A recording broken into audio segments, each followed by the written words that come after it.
81 back at the 2-yard line for New England.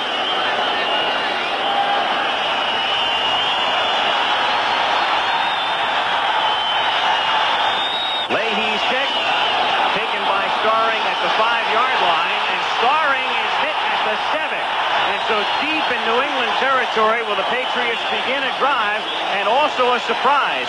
Tony Eason will start at quarterback. It was going to be Steve Grogan, but he developed neck and muscle spasms during pregame warmups, and thus that's the reason that Eason gets the start tonight. Grogan quarterbacked the team last week.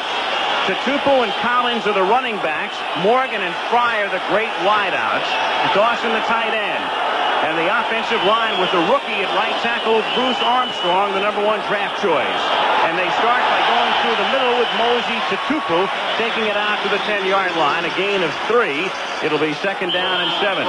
The Jets play a 3-4. You'll notice Gastineau is not in there in the starting lineup. He's only in obvious passing situations. The rookie Alex Gordon, one of the 4 linebackers. And there is the secondary, and they're hurting. Lyles went down last week, and he's out, and Miano takes his place at safety. 2nd down, 7 at the 10-yard line. Eason to put it up, and down he goes back at the 2 is Bob Crable, who came back from a severe injury, had a big interception last week in the Buffalo game to set up the clinching touchdown, who sacks him back at the 2-yard line.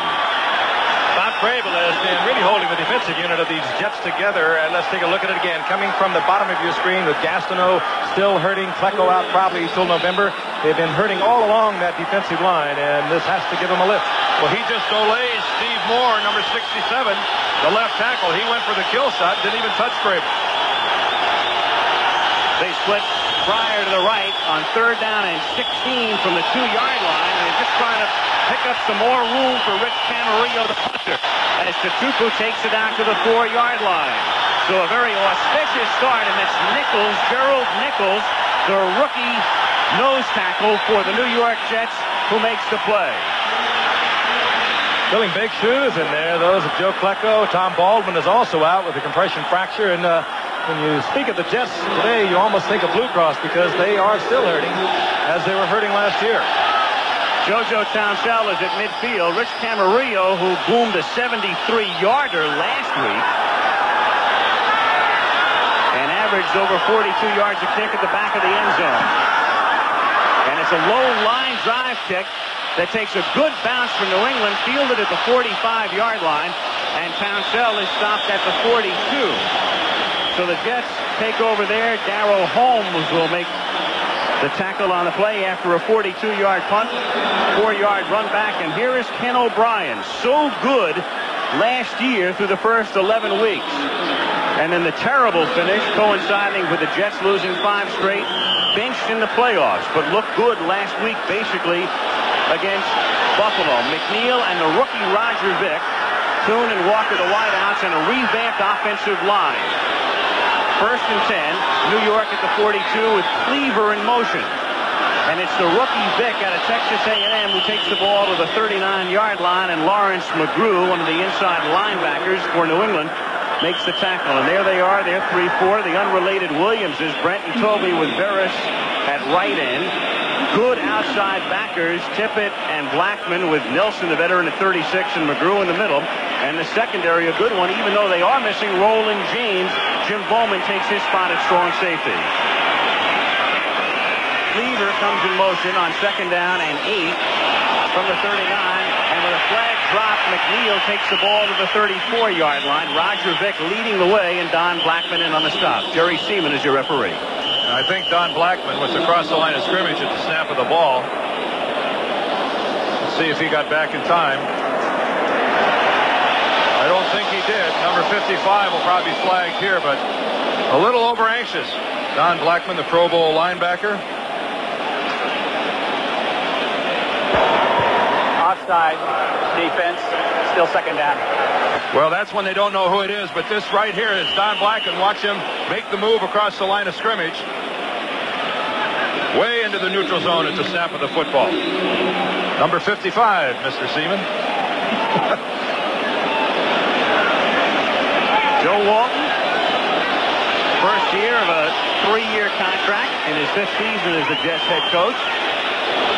Second down and 3 at the 34. And again, Cleaver is in motion, and the take to Freeman McNeil, and the pass is too high, intended for Roger Vick. It'll be 3rd down.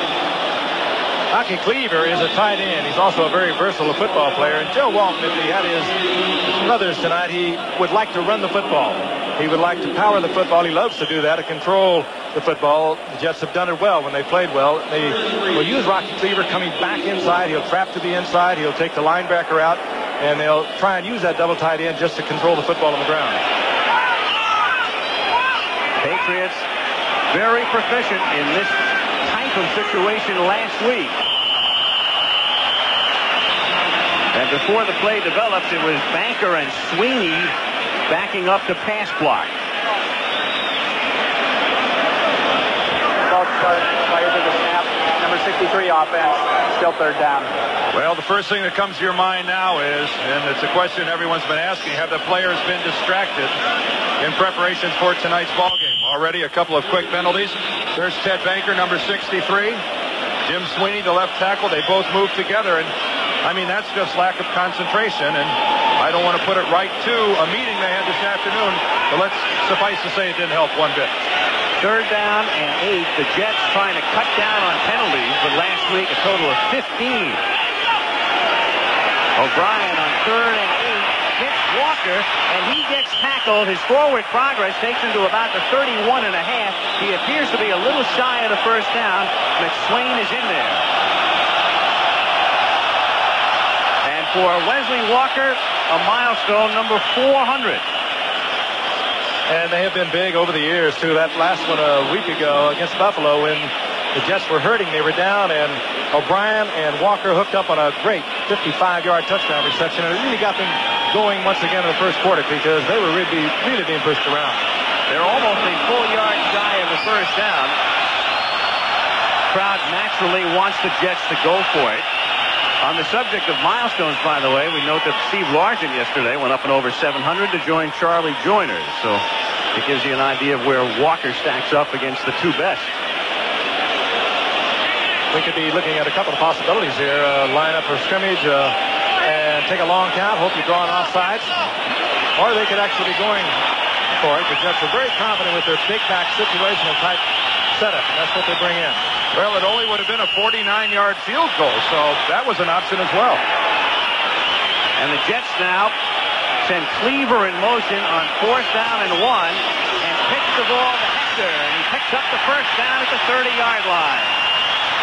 They put Fa'aola in, and then he lined up on a wing to the left and led the way for Johnny Hector, who scored twice last week at Buffalo. And the key on that was the block of Ted Banker, the left guard, who pulled out and led the play. He had to make a decision. Watch Banker, 63, pull. He looks to the outside but knows it's short yardage and decides to turn upfield. You see Steve Nelson moving backwards. That was because of the block of Banker. Allowed Hector to pick up the 1st down. 1st and 10 at the 29. That's Kuhn in motion. And O'Brien goes the other way to Mickey Schuler, the tight end, to the 10-yard line and a 1st down.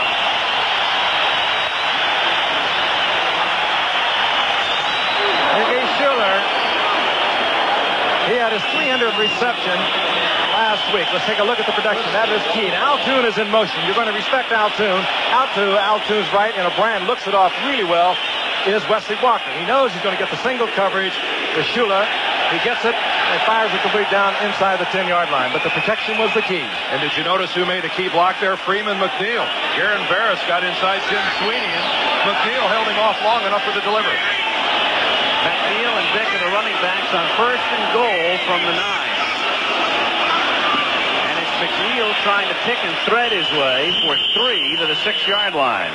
And you saw Rocky Cleaver coming in motion, banging in on that nose tackle, and that can be very effective in there, Dan. You have no idea he's coming in there. You have peripheral vision that'll take in the guard, but you do not think that flanker's coming down on you. The offensive linemen, though, hate that play more than the defensive linemen because more often than not, his helmet ends up in the back of your ribs or your kidneys, you take more of a beating than the defensive line does. It's opened up a lot of new careers for them. Second and goal at the 6.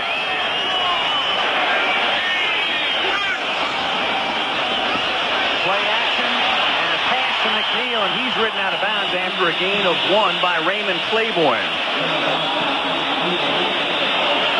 McNeil last year in this game, and this game was played as a Week 2 game last year on a Thursday night, suffered a dislocated elbow. In a game the Patriots won 20-6, and that was the only game the Jets lost in their first 11 last year. Great running back, but he still is yet to finish his first complete season. Third and goal. Kuhn in motion. And O'Brien lost it for Walker. No good. Covered by Claiborne, and it's 4th down. Well, that's good coverage, too. He drilled himself right into Walker. A timing pass, and we see so much of it now in the NFL. Ken O'Brien hanging it up. The defensive backs have to play so close down there, but well played by Claiborne. Frank, I think that's a very good call. Sometimes it's not an offensive player's fault when you don't get it done. Raymond Claiborne right there, it looked like his hand was on Wesley Walker, but it wasn't. He had it up in the air. That's perfectly legal, but there was no contact. That's as good as you could play it from Claiborne's standpoint. Leahy now for a field goal from extra point range. Spotted down at the 12, and the Jets get on the board. So they took over with good field position after the punt. 9:01 to go first quarter. Jets cash in and lead 3-0. And tonight about 75,000 looking on.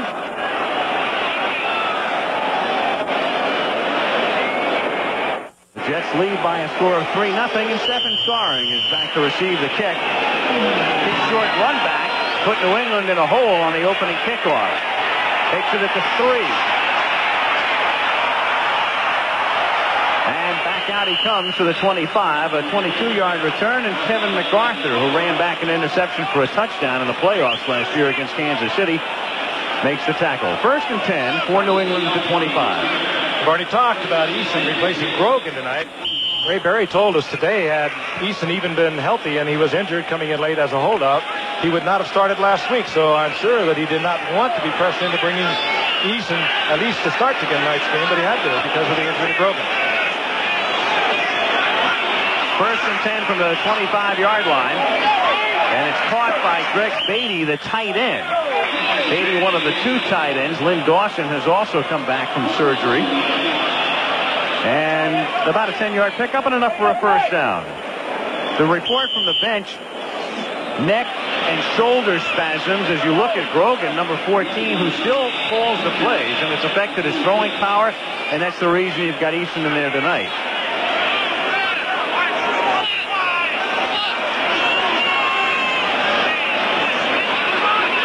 First and 10 from the 35, and it's Craig James out to the 37-yard line where Barry Bennett makes the tackle, and we figure to see a lot more of James tonight than last week when Collins went almost all the way.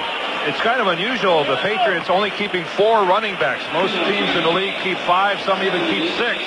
The Patriots going with James and Collins, Tutupu, and Bob Perryman, a rookie fullback out of Michigan. And the theory there is if I'm going to keep 4, I've got to put all 4 of them into play. So Craig James and Tony Collins will split at the halfback. Tutupu and Perryman will split time at the fullback.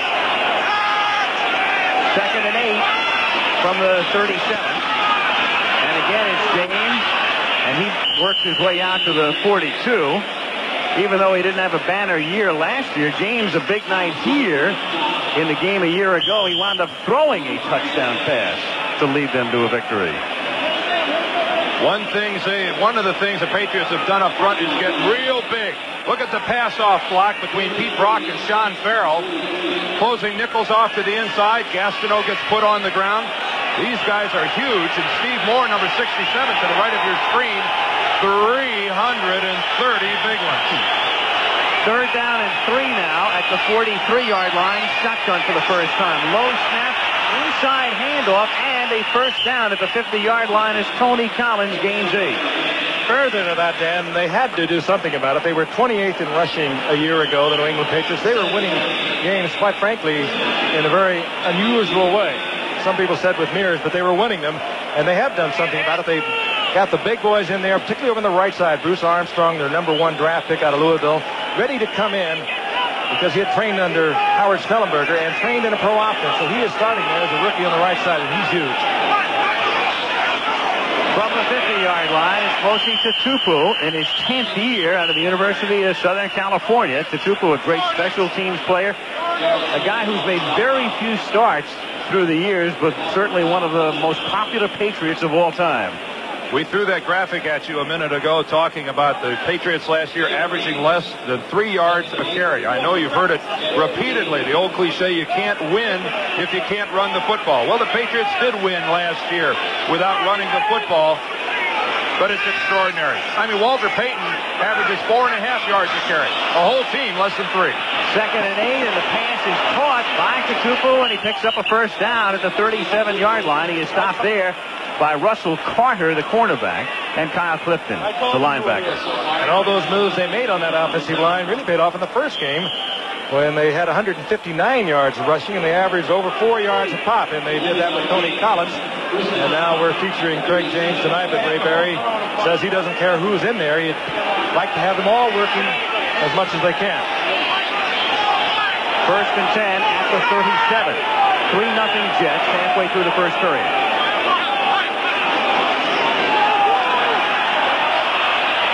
Eason, and it's dropped, and there's a scoop. Stanley Morgan, of all people. Morgan coming off a sensational year. Last year at the age of 31, his best year ever. Can I tell you, that's a hard catch. It really is. It's right in your hands. Now you're thinking touchdown at this point. They lay way off Stanley because he has still that tremendous speed to take it deep.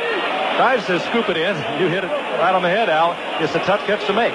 Catch that on your fingers and you're a little better off, but who's going to tell this man about catching? 18-9 average for a 11-year career. That's a tough catch. That is a tough catch, Dan. You're thinking other things. Stanley Stevens. He's to the left, Starring is to the right on 2nd and 10. And the pass goes over the middle, and it's incomplete. He's trying to hit the tight end, Greg Beatty, and a flag goes down. A late flag goes down. Kerry Glenn in on the play. It's against the Jets. Gotta love Jerry Seaman. He's so animated. He really gets it on out there. Holding number 35 defense prior to the pass. First down. But efficient. I'd like to see him do Shakespeare. Theater in the round. You can find him on off nights. He's just warming up. Kerry Glenn, one of the reserve backs, and he was in there in the nickel defense, is the guilty party. 1st and 10 New England now at the 32-yard line. The drive that began at the 25. And Eason going into a lot of traffic and incomplete, and now the flag gets dropped. Again, Morgan was there and he was surrounded. Jerry Holmes also went on the play. Oh, this is going to be a beauty here. I want to see how they call this. Yeah, there was no way they're going to call that against the Jets. It's actually Stanley Morgan trying to break back to the outside that drops the Jet. And he did not even question it. He knew he was absolutely dead solid guilty. Number 86 offense. Still first down. Stanley was running one of those routes where he weaves to the inside and then tries to break back, but Jerry Holmes had the position and Stanley just tramples him. No other way to describe it. Right up the numbers. Puts the ball back at the 42-yard line and makes it first down and 20. And now 2nd and 20 on the pass intended for Beatty. And Eason is hot. He was complaining that one of his receivers was held up, and he's not going to get a call. We mentioned that Grogan calls all the plays from the sidelines. Ray Berry has little or no ego when it comes to who gets credit for winning football games, and he really appreciates the talent and the knowledge that has been generated by Grogan over 13 years. He's totally in control of calling the offensive plays. And you saw the man who signals them in, Tom Ramsey, the other quarterback, number 12. 2nd and 20. Eason throws on the run, and it's complete at the 29-yard line to Stephen Starring. Jerry Holmes making the stop. That's a chart that Grogan has. That's Ramsey on the right. He'll signal them in. Grogan is called to play, depending upon down and situation. He has a little chart that gives him first and long, second short, second long, third short, third long, and all the plays, all the passes are listed under columns, the situations. 3rd and 7. 4:40 to play. First quarter, 3-0 Jets from the 29-yard line. Over the middle again and dropped again, and I'm telling you, that's man bites dog. Stanley Morgan drops 2 and gets whistled for interference. Now, Dan, I won't say that was a hard catch. Stanley Morgan coming from the right. Alex Gordon, the rookie linebacker, dropping back into his zone. Sees Stanley, but he's way out of the play. And again, you can't throw it much better than that. Right on the fingers of Stanley Morgan. You're not going to see that very often by Stanley, and already tonight we've seen it twice.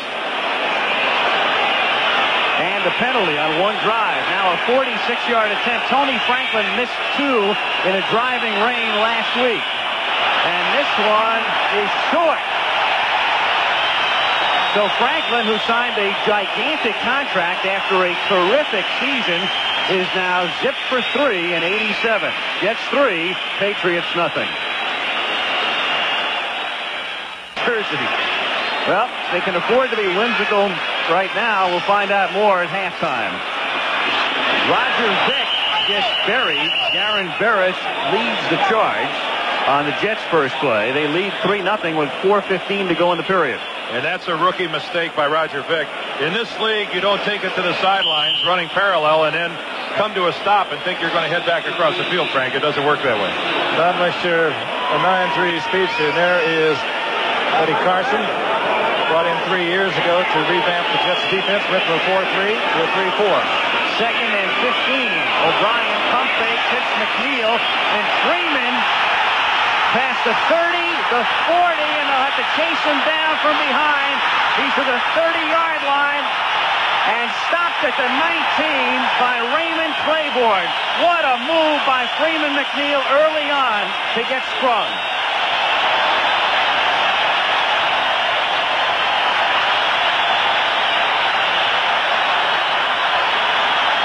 Brilliant run. Great cuts. What does a veteran back know how to do? He knows how to set up his blockers. O'Brien gets some extra time, pumps once, fakes our cameraman, and then gets it to McNeil. But look how he sets up his blockers, Frank, but now it's all Freeman. All the way. The quick cut. Nobody cuts quite like McNeil. He comes out of the cut accelerating. He doesn't have the great speed, but he puts the Jets in good field position inside the 20. It's Vick now over the left side, buried after a gain of 1. A 56-yard reception for McNeil, the longest of his career. And, you know, it's funny, every time you begin to think Freeman McNeil has lost a step or he's on the decline, he pulls off something like that. And that's a play that some other running backs in this league, well, let me give you a good example. If that's a pass thrown to Roger Vick, you really have to wonder if he has the savvy, the NFL experience to pull that off. There he is, Freeman McNeil. It's officially in the books now as 57 yards. 2nd and 9 from the 18. And down he goes, and for the New England Patriots, that is their first sack since last November in a regular season game. The oddity is it's a pretty good defense. They went through their last 3 games of the regular year in 86, and in their first game last week, they have gone 4 regular season games, as you see, tying a dubious lead mark without a sack. And last year, they were in that stretch run. They got to the playoffs, and they were just edged by Denver. They went on to the Super Bowl. So, as I said earlier, they won some strange ones a year ago. And that sack was really caused because Raymond Claiborne came on a cornerback blitz and forced him up into the pocket. 3rd and 15 from the 25. And it's Hector. And the big back takes it down to the 17 where Toby Williams makes the tackle, and that sets Leahy up for what will be about a 34-yard attempt. It'll be 4th down at the 17-yard line. 4th and 7. I was here yesterday when Raul Allegra had a chance to win one for the Giants against Dallas. A little longer than this. 34-yard attempt. He made a 22-yarder earlier in the period. And Pat Leahy is accounted for all of the scoring in this one with 1:06 to play in the first quarter at East Rutherford. Jets half choice. The tackle Bruce Armstrong out of Louisville, who gets the attention here, rewrapping his left ankle as New England gets set to take over again offensively, with the Jets to kick off after the second Leahy field goal. Starring is back deep, stepping at the 2-yard line.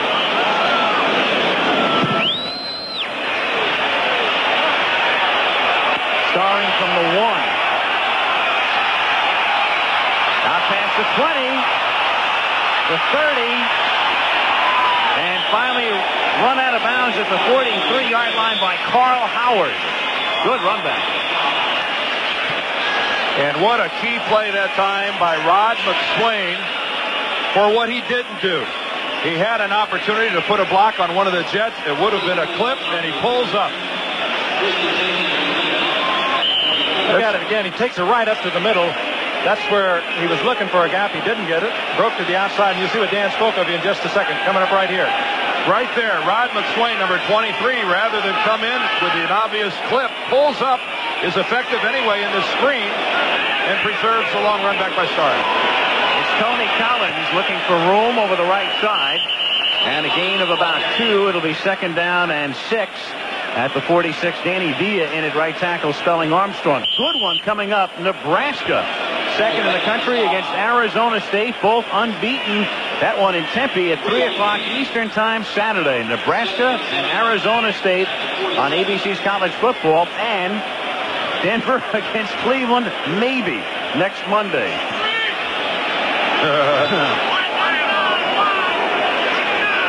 2nd down and 7 from the 46-yard line. Collins out to the 48. And that figures to be the final play as the clock continues to tick down to end the first period. And so that's the end of the first quarter with the score Jets 6, Patriots nothing, and we'll return to Giant Stadium after this message and a word from your local station. Bruce Armstrong on the bench, getting his leg taped up. Ron Wooten had to come out. Paul Fairchild is in, and this brings up an interesting point, guys.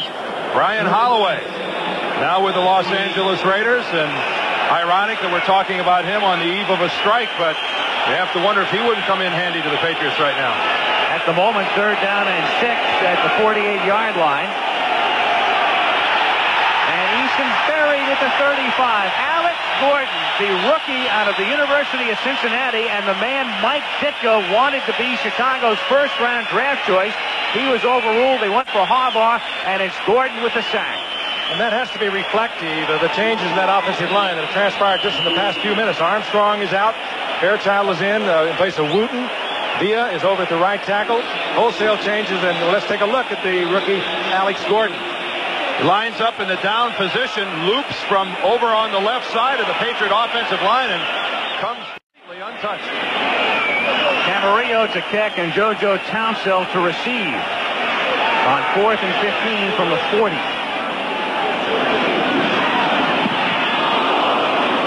Wobbly kick and a short one, fielded by Townsell at the 29, and he's dropped at the 31-yard line.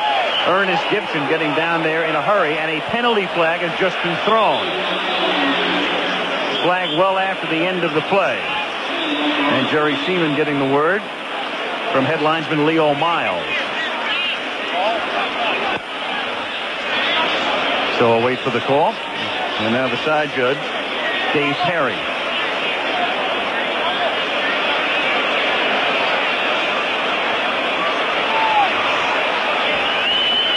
And it's against the Jets.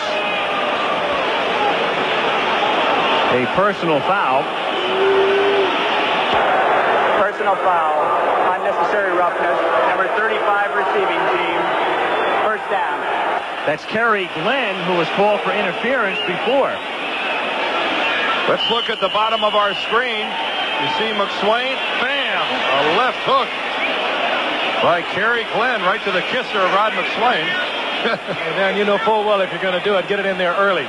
They'll always see it. It was after the play. You notice he hit him, though, with his left hand. It's taped up a little heavier than the right. At least you're going to throw a bone, throw the padded one. So the second big yardage penalty tonight on Glenn. 1st and 10 from the 15. And the catch is out of bounds. Wesley Walker, the sure-handed one, making the catch, but he was on the line. Bill Walton calls all the offense for the Jets on the sidelines with help from Zeke Bratkowski. They signaled in. Let's take a look at Walker again. Good drive. You have to respect the speed going downfield. He has to come down, both feet in bounds. He doesn't even get the first one down. 2nd and 10. Jets at their own 15-yard line. New York ahead 6-0. Early second quarter. Walker and Toon both to the left. And on the ground is Freeman McNeil going nowhere. Don Blackman came in to bust up the play. Freeman McNeil is the Jets nominee, by the way, for the Travelers Man of the Year. And that, of course, applies to any of the ball players who operate in the service groups of their community, whatever they might do outside of the realm of pro football. And living in this area, I can tell you Freeman McNeil is the man to call if you need something for kids, if you have a worthy cause, and he has been nominated for the Travelers Man of the Year. We'll get the Travelers Man of the Year in San Diego, Super Bowl 22. 3rd down and 10 from the 15-yard line. Great protection for O'Brien, and then a drop pass. Rocky Cleaver had it in his hand. As you look at Ken O'Brien, you realize what a tough trauma he's been through. They benched him for the playoffs after they lost the last 5 games of the season.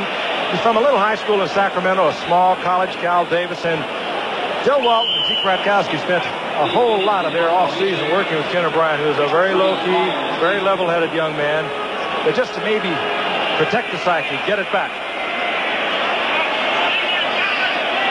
He got off to a terrible start last week, as did all of the Jets in the first quarter at Buffalo, but then they got it in gear and won at 31-28. He had never known nothing but being on top until a year ago, and it's tough to go through. Dave Jennings with punt number 1,091 of his long career. And Irving Fryer lets it bounce, and it's down at the 48-yard line by Billy Grigg. 37-yard boot. And Ray Berry's Pats will take over near midfield with 13:24 to go in the first half. The Patriots returns the punt down the sideline, and on his way to the end zone, he is untouched, except by the momentary grasp of a Colt defender on his face mask. Now you make the call. How is the face mask penalty enforced? Since the runners scored, and since the face mask infraction was not flagrant and therefore not a personal foul, the 5-yard penalty is not enforced. The Jets on top 6-0, and the Pats start this drive at their own 48-yard line, 1st and 10. Easton the quarterback. And he flips it to James, and Craig goes nowhere. Coming up from the corner is Russell Carter to drop him for a loss of 2. I think the man assigned to block Russell Carter that time is Stanley Morgan. Stanley was standing around on the line of scrimmage, kind of checking out the action. Hate to be too tough on old Stanley, but he's phoning this one in so far. 2 drop passes, a penalty, and a missed block. Here's Armstrong back in at right tackle. 2nd and 12 at the 46. Shotgun. Eason buried again, and that's the rookie, Alex Gordon. Gordon got a sack last week that was originally credited to Gastineau, and now 2 tonight. I won't credit that to anyone else. And he is really coming off the line. And Steve Moore, the left tackle, had somebody roll right up the back of his legs. Alex Gordon, when he came around on the sack, ended up falling on Moore, and he gets up limping. Let's take a look at it again. Coming from the bottom, it's going to be Alex Gordon. Hesitates just a bit, and that confuses Armstrong, who stays inside. Look at the way that Moore got doubled over backwards, but that little hesitation really fooled Bruce Armstrong. 3rd and 19. And again he gets sacked at the 27. And that's another rookie, Gerald Nichols. So the two rookies with back-to-back sacks. Nichols, a 7th-round draft pick, filling in, as I mentioned earlier, so they can maybe get somebody back healthy, and he is playing superb. He was good last week, and he made a good move. Gastineau is still struggling with that knee problem. I don't think there's any question about it. In other days, Dan, I think you would agree, he would have spun out of that. He would have been right in on top of the passer before he could have even thought about it. So Camarillo to kick on 4th and 29. The Patriots were not sacked once last week. Tonight, Eason's gone down 4 times.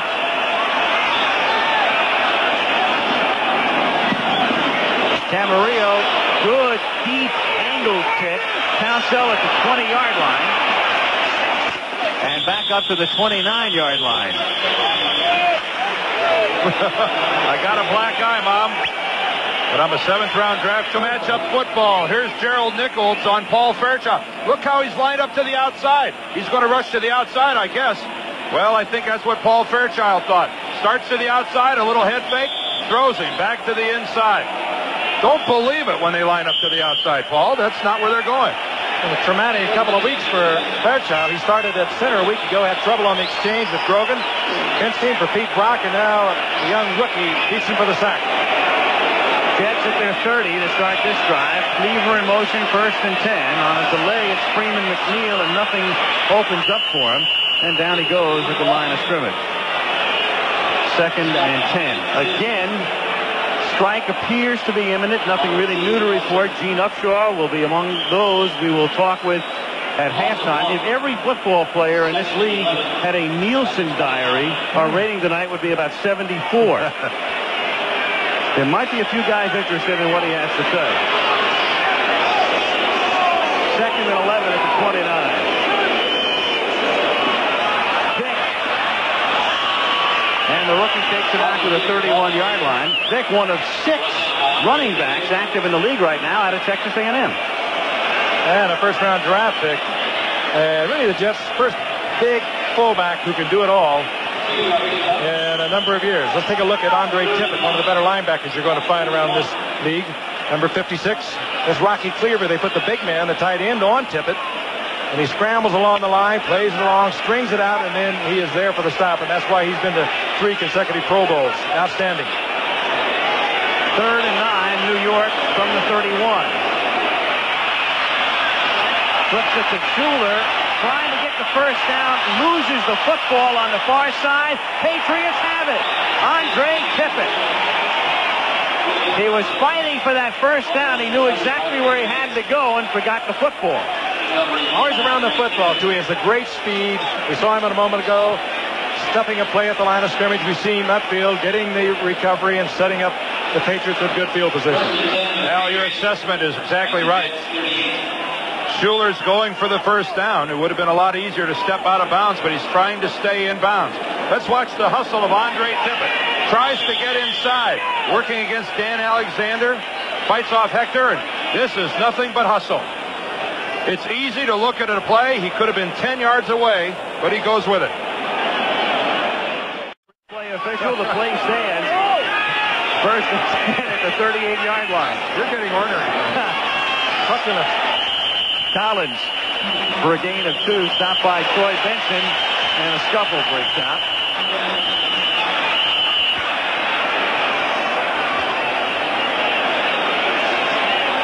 Pete Brock involved in it.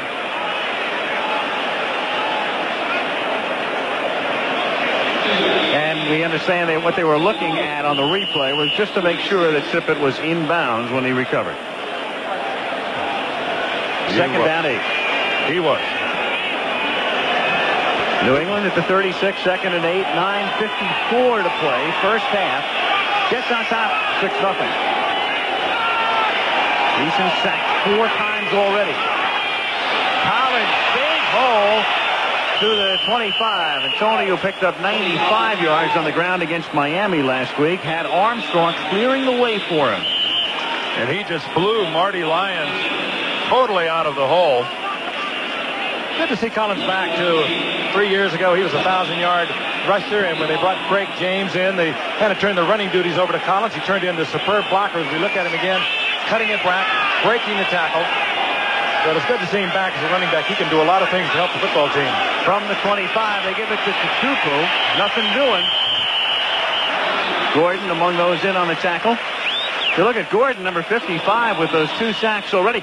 You know, the one thing Gordon has going for him, he's getting the plays in the starting lineup here. Had Ditka gotten his way, had he gone to Chicago, he'd have been on the bench. And what wonderful versatility he gives the Jets because of his size. The man is 6'5", 245.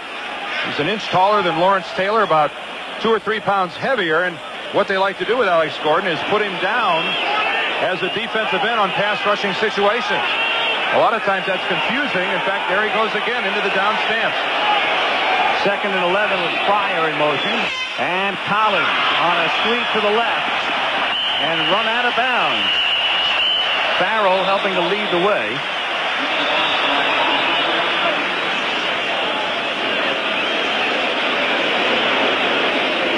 Tony Collins last year 2.6 and James averaged 2.8.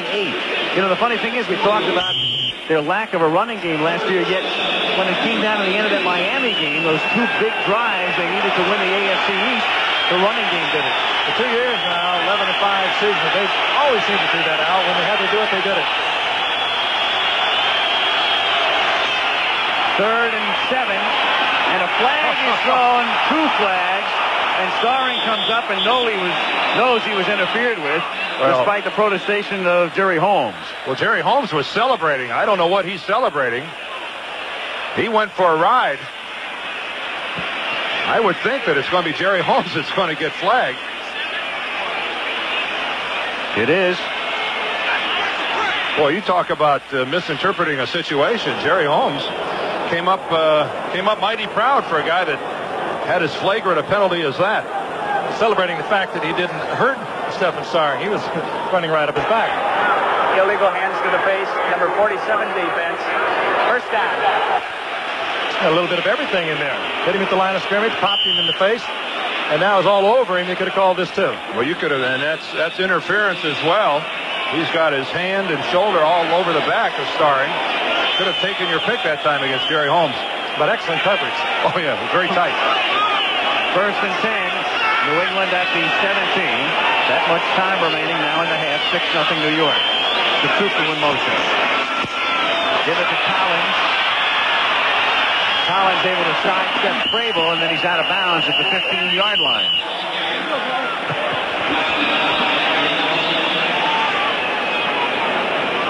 Bob Crable's looking for the number of the truck that just ran him over. It was number 66, Paul Fairchild. Sent Crable for a spin and on his backside. And Tony Collins made the best of, not the best of situations at the line of scrimmage. That was the only block he got. Crable all the way back now from total reconstruction of the knee a couple of years ago. Had a superb game last week against Buffalo, an interception that set up that turned out to be the winning touchdown. 2nd and 8 from the 15. Going for the end zone, and nobody is there. Nobody at all. Collins, the nearest, and he was 15 yards away. Miscommunications there. Easton had time to sit there and throw the ball, and his receivers were running something he was unaware of. Again, if you joined us late, Grogan was supposed to start. Grogan went all the way last week. That's Steve, number 14, but neck and shoulder muscle spasms before the game inhibiting his throwing, and that's why Easton is in there. Easton a holdout, late signee, and then a groin injury. But in there tonight, 3rd and 8. Dumps it off for Collins. He has no blocking. And at the 15-yard line, he's taken down by Terry Glenn. So Franklin and the field goal unit comes in. Tony trying to connect on his first field goal of the season. 0 for 2 last week in a driving rain, and missed tonight from 46. Talking to Tony before the game, and he was expressing some dissatisfaction at being called the $1 million man because of the big contract he signed. It's making him a little self-conscious of it. 32-yarder, Easton to hold. And Franklin has his first 3 points of the season. 7:17 to play in the first half. Jets, principals, Gene Upshaw, Jack Donlin, and we will also talk with Mike Singletary of the Chicago Bears, their player rep. One thing is looking up, Al, 5 years ago on the eve of the strike, the lights were out at this time through almost the entire second quarter. At least we've got our computer functioning tonight. So the strike update coming up shortly. 7:17 to play in the first half. Kick is taken by Townsville at the 7. And JoJo is out to the 21-yard line. Eugene Profit and Ed Reynolds make the tackle.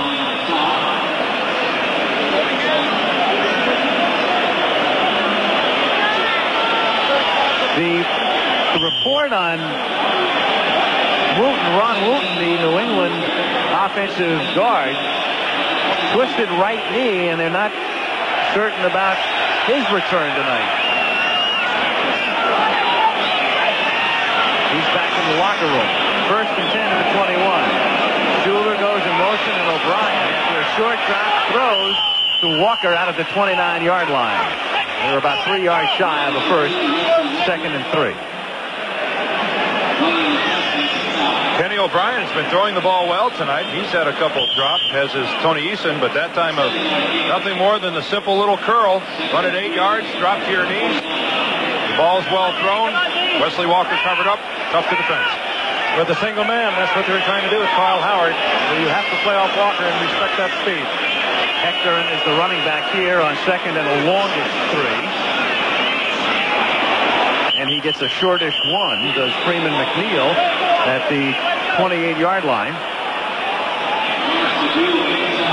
3rd and still called a 3. Grogan and Eason. Grogan coming up 13 years ago. He was the man that made Jim Plunkett expendable. And Grogan himself has had more lives than a cat. He has risen from the ashes so many times, almost as much as Jim Plunkett. But he has turned into a player coach and still is a fine quarterback that proved once again last year that he can win. He did it last week, too. 3rd and 3 now out of the shotgun. And backing up was Joe Fields. And again, what the Jets have done is taken one step to the right in that offensive line. Fields playing out of position, basically. False start prior to the snap. Number 65 offense, still 3rd down. Talk about forecasting things to come. We were talking to Joe Walton yesterday, and he was talking about the adjustment Joe Fields has had to make. And he said one thing that he has a tendency to do is anticipate the snap count. As a center, all centers cheat a little bit. You know, a center can't be offside, so they snap the ball a half a count early. Now, that time, Fields just miscounted a little bit. He was about a count and a half early. Some of them have been accused of making their block a little easier that way, too. Oh, it makes them look quick. 3rd down and 8 from the 23. O'Brien over the middle for Hector and dragged down at the 44 by Jim Bowman. Blitz was on and opened it up over the middle, and he sees it, and he probably knew that he did not have enough people in to protect him, and he just had a little rollout, sort of improvised, moved out to the right flat. Here they come. He knows he's going to be in trouble if he stays in the pocket. He knows also he's going to have single coverage downfield, which he does in the form of Johnny Hector, and they get the 1st down. Safety blitz that time from Marion, leaving Bowman back there. 1st down, Jets at the 44. McNeil, minimal gain. Cleaver cracking back once again. That time cracking in on the nose tackle, Toby Williams, who stood up not only the center guy Bingham, but Rocky Cleaver as well. Freeman McNeil had absolutely nowhere to go. He took the handoff and went right into the back of Cleaver. Cleaver in motion. He has to stay up high. But Bingham, the center, will post up Williams. There's Cleaver, but look how Toby Williams stuffs them both right back into Freeman McNeil. Can't play it much better at the nose. 2nd and 9 from the 45-yard line. Hector to the 48-yard line. Steve Nelson, the 36-year-old linebacker, and Ronnie Lepet converge to make the tackle.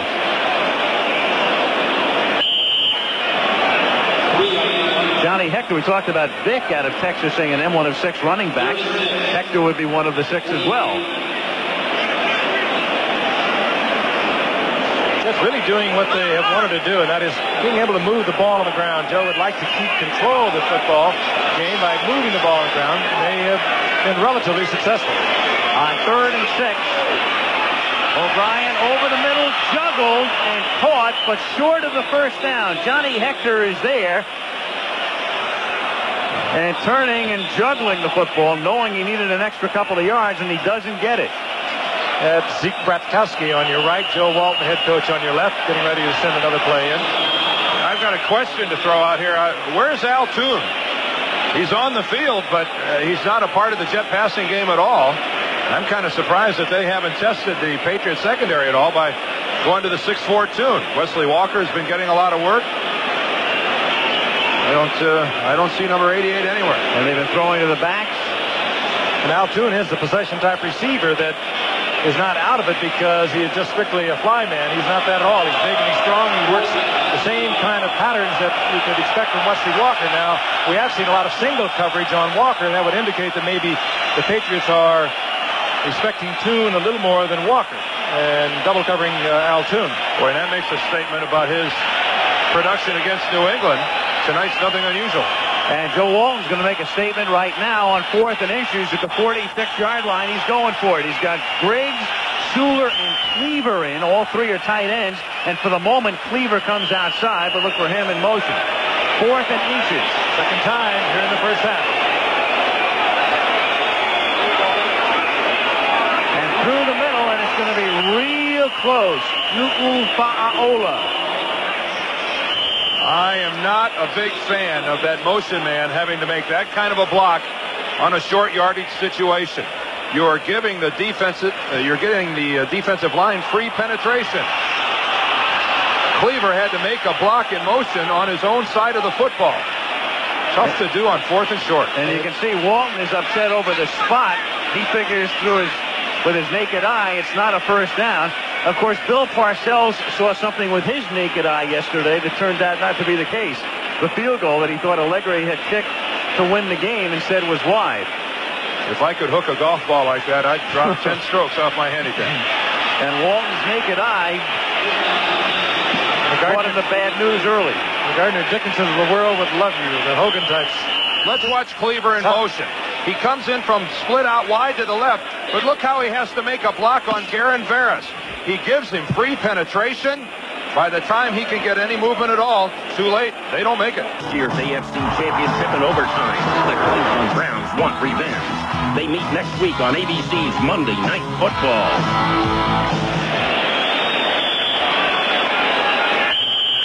Giant Stadium in East Rutherford, New Jersey.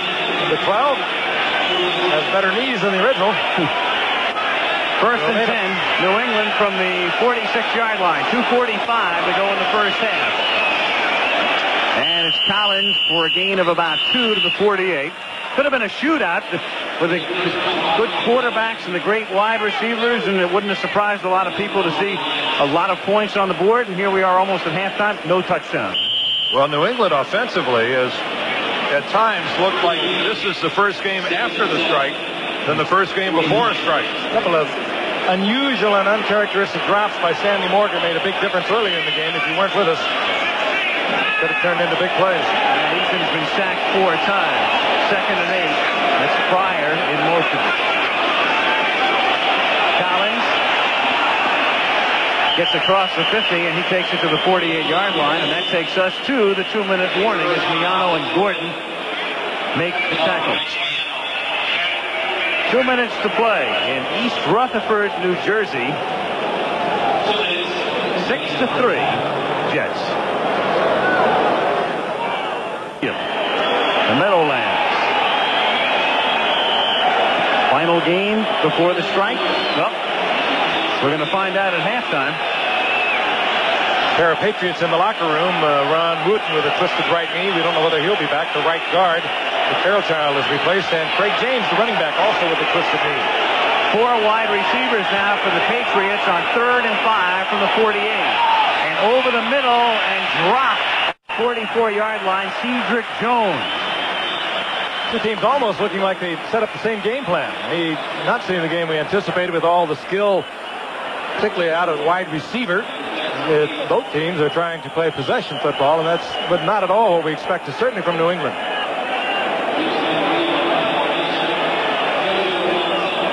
That's Townsville back at the 10.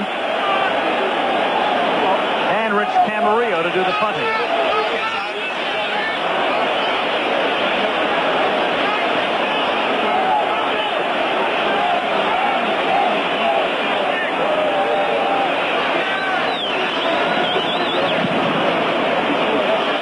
Very high kick and a fair catch called for by Townsville at the 15-yard line.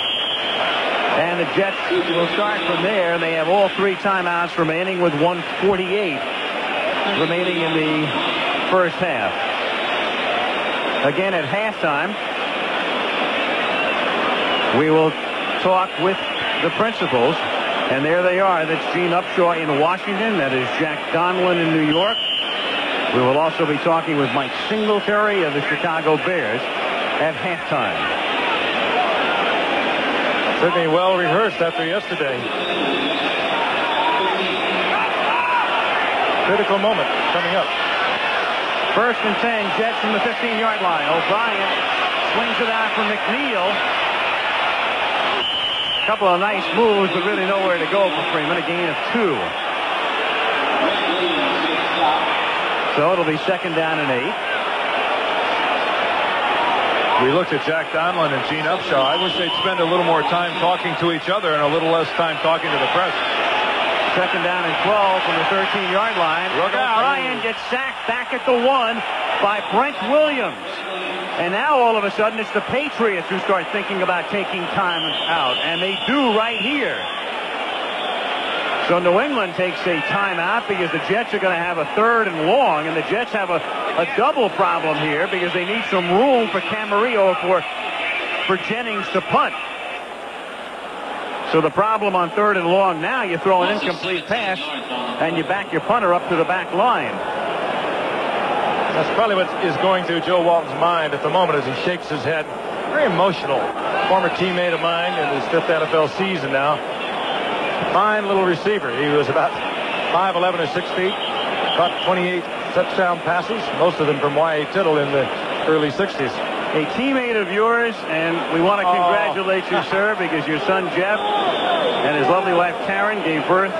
He gave birth today to a 7-pound 6-ounce baby girl in Colorado Springs.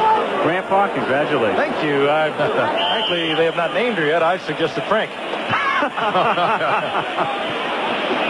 Frank, yes. That's your 4th grandchild? Oh, well, I'm glad you added that. Indeed. Be proud of it. 5 next time. Good thinking. We just want to be accurate. 3rd down and 24 from the 1. And getting out of the end zone just barely is Johnny Hector. McGrew makes the tackle. Slow developing play. And they're still in a lot of trouble right now. Williams is down. That's Toby Williams on the ground at the 2-yard line. And that'll be a charge timeout to New England, whether they want it or not, inside the last 2 minutes with an injured player. Well, he's feeling better. In a hurry. It's not a sore throat, we know that. Patriots down to 1, and I'm sure they would have loved to have kept that extra time out because they're going to get the ball in all probability in good field position. Dave Jennings, of course, the punter, and it takes a little bit of time, and he'll also have to be very careful when he's back there at the back of the end zone that he does not step out, because if he steps out, it's a safety. Last week against Buffalo on the very first punt, Dave Jennings had to run the football. He's a very bright punter, and he was able to read that would have been blocked in. He made the first down, but he cannot step out of the back of the end zone with 2 points. He's becoming a marathon man. If you add up his punts through the years, 25.8 miles. And a little more mileage here, an opportune time. Fryer at the 42-yard line, and Irving is taken down at the 38, and with 1 timeout remaining, here come the Patriots. And it shows you the respect the special teams from the New England Patriots half for Dave Jennings, because they had on a return. They did not have the block on, and the Jets unable to kick from their ordinary spread formation, and you would have suspected they might have had the attempted block on. Again at halftime, we'll find out directly from Gene Upshaw. Talk to Jack Donlin, Mike Singletary as well on our halftime report. From the 39 now, 1st and 10, 1:07 to go in the half, 6-3 Jets. Eason. And it is incomplete at the 32, intended for Greg Beatty, tight end in his second year from Stanford. Nobody's airing it out tonight. I continue to be surprised that no one wants to go over the top with the football. Everyone's breaking their patterns off at 7-8 yards. Screens, draws, plays inside. Nobody's willing to challenge for the big play. Yes. We've had Morgan open earlier. He's not held on to it. 2nd and 10. Eason hit down again. It's Crable with the sack at the 45-yard line.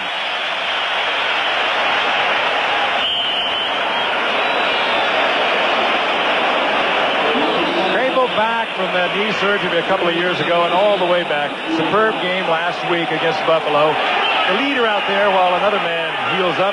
Last Snell, who should be coming back in November. On 3rd and 16, Eason escapes the sack for the moment and then gets run out of bounds, and a flag is down at the 45-yard line. But that's all Mark Gastineau. Gastineau was at Eason twice. He flushed him early and went full circle and chased him to the sidelines. And the penalty is a hold against New England. And if that's against Bruce Armstrong, this may be the triple play for Mark Gastineau. It's got to be pleasing to Jet fans to see Mark Gastineau make a comeback like that, moving, hustling, showing some burst in the open field. Chase Tony Eason out of bounds and almost get the sack. Oh, what a tough year it's been for him. He was injured at the beginning of last season, then the knee surgery. Holding number 66 offense. Still 3rd down. Paul Fairchild. He's down from about 290 is Gastineau from last year to about 255. I think it's speeded him up somewhat. Here's Mark Gastineau lined up. Watch him come in, make the play, and then come all the way back to the sidelines. You know, an interesting thing here, Dan, the Patriots accept the penalty, or the Jets do, instead of having a 4th down for New England right now. It's 3rd and 27.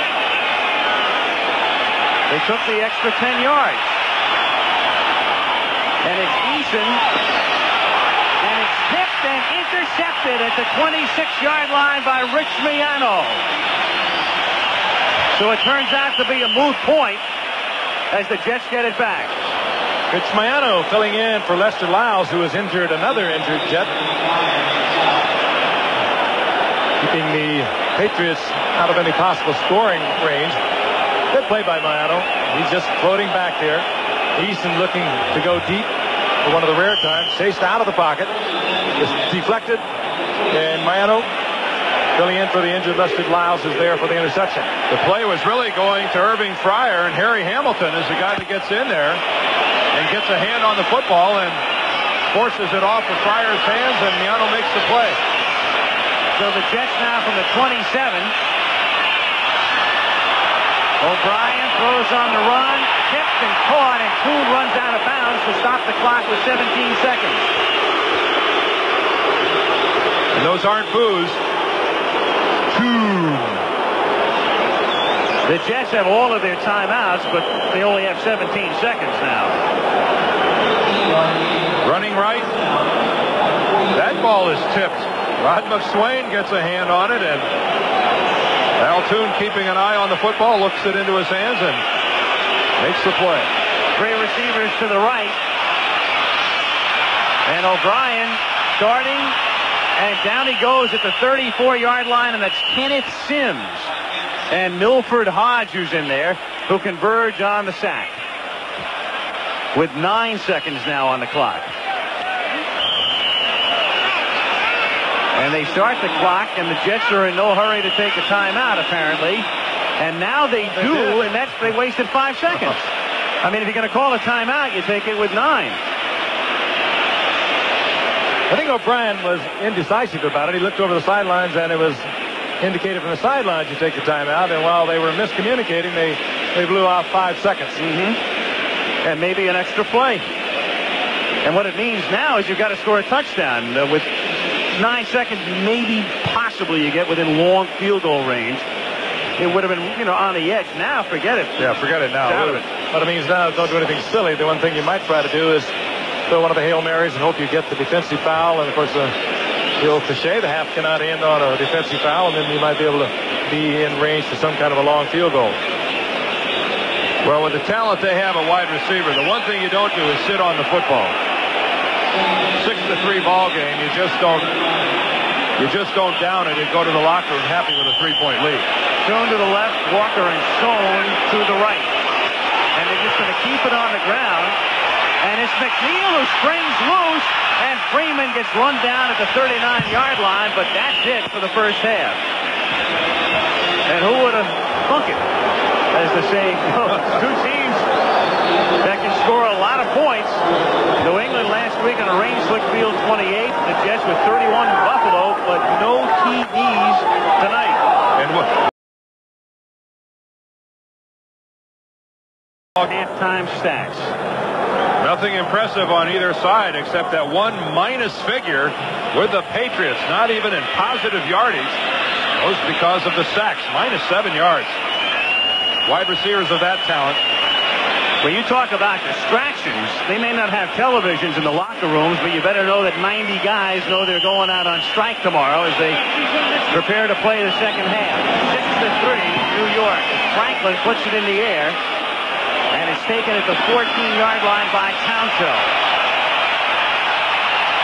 And Townsell out to the 29-yard line. Stopped by Rod McSwain. And this ABC Sports exclusive is being brought to you by Valvoline High Performance Motor Oil. Valvoline, because motor oil is not just motor oil. By Nissan, who invites you to test drive the hot new Nissan car or truck and see why Nissan makes you feel like driving. And by Candy Computers, there is no better value. Al Michaels, Frank Gifford, and Dan Dierdorf in what is right now definitely the final game before the strike. 1st and 10, New York at the 29-yard line. And it's caught by Walker out at the 45-yard line. Wesley Walker makes the catch for a first down. Dan, what about your thoughts in regard to the announcement at halftime?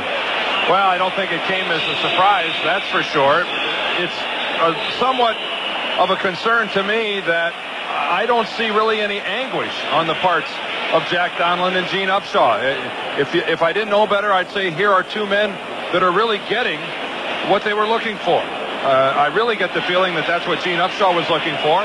He wants to show some strength to try to get them to the bargaining table, and Jack Donlin doesn't strike me as a man all that upset about it. They're looking at Kenny O'Brien for the moment, but it did appear that way. You can't really quite comprehend, however, what probably is going through their minds.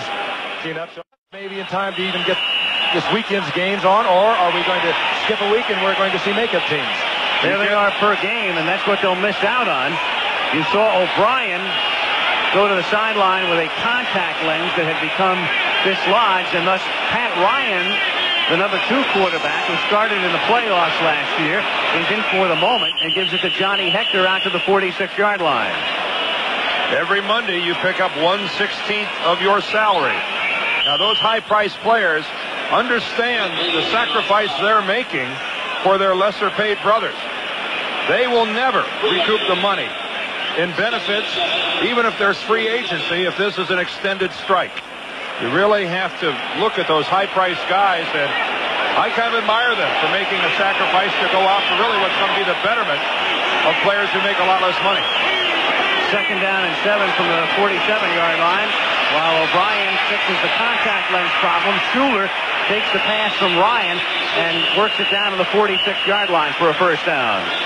And when you're talking about money and you're talking about the higher-priced players, if the strike should parallel that of 1982 and go some 7 weeks, you're looking at a loss for Jim Kelly of some $600,000+ plus. Crowd didn't like the spot, and they're going to measure. It appeared to be a first down initially, and now it's close enough for a measurement. The significant difference in this strike, of course, is the last time they just stopped. Now, of course, they're going to stop this weekend as of the moment and resume again a week from Sunday, supposedly.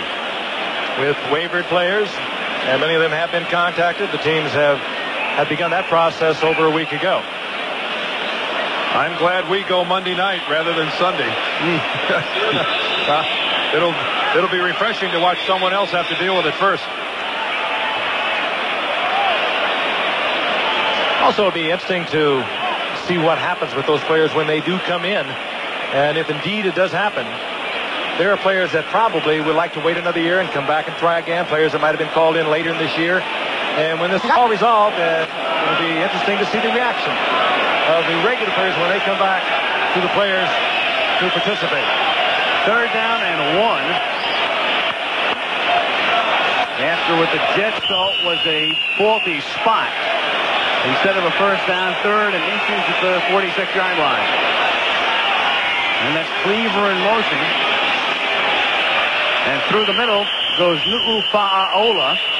9th-round pick out of Hawaii last year. And that's a first down. Now, you spent a lot of time in Hawaii. Well, what is that? I'll tell you what it is. That's a nickname, actually. There it is. There it is. It is Sinata's-Linu'u'Fa'aola. I see why you phased it. Yeah, I lived in Hawaii, and I used to do high school basketball with 5 Samoans on a fast break, and if you blew a name, the father would come down to the station with a machete the next day.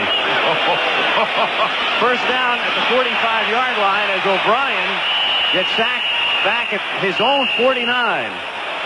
One release we had earlier from the National Football League Management Council advising us that players who do report will be paid their salaries, and that provisions are being made to refund the money to season ticket holders. Either refund the money to the season ticket holders if they do not want to take in the games that will be created, or they can take a credit for season tickets for the 1988 season. I think the whole thing stinks. I'd rather talk about the football game. Very bad. 2nd down and 16. McNeil was the man in motion, and O'Brien gets sacked again back at the 41-yard line as the Patriots come roaring through, led by Don Blackman. O'Brien's going to rip out of contact here in a moment. Well, his offensive line is just disintegrating right around him. That time, Donnie Blackman crushes Jim Sweeney, the left tackle, all the way back to O'Brien, and then it's just easy picking. Watch on the bottom, Don Blackman. Actually, that's Ted Banker, the left guard, that pulls out, but drives him all the way, knocks O'Brien off stride. He has no choice other than just hit the deck when he sees Tippett coming in all alone. The revamp side of that line, on the right side with Alexander at tackle, Fields at guard, and Bingham at center is holding up rather well. Right. 3rd down, 23 from the 41-yard line. O'Brien to Thune, and there he was, and Al Thune gets free for the touchdown, but a penalty marker is down at the 33-yard line. A flag is down at the 33. They knew we'd have to hear from him sometime. He's a great receiver.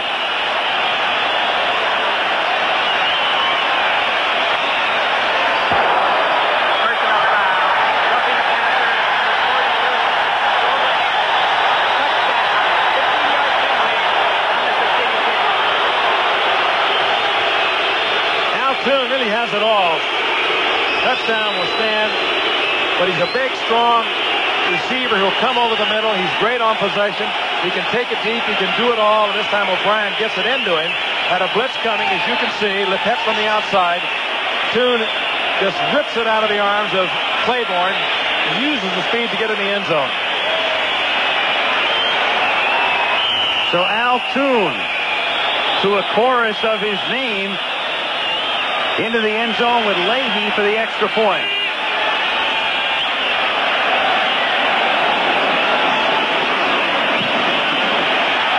And the Jets, slight underdogs with 11:30 to go in the 3rd quarter, now lead 13-3. Their advantage is to being 6'4", but Raymond Claiborne, one of the best, gives Thune the inside, then plays Thune, has him, just can't hold on. We asked where was Al Thune? Just waiting for the right moment. The Jets open it up. Al Thune with the touchdown.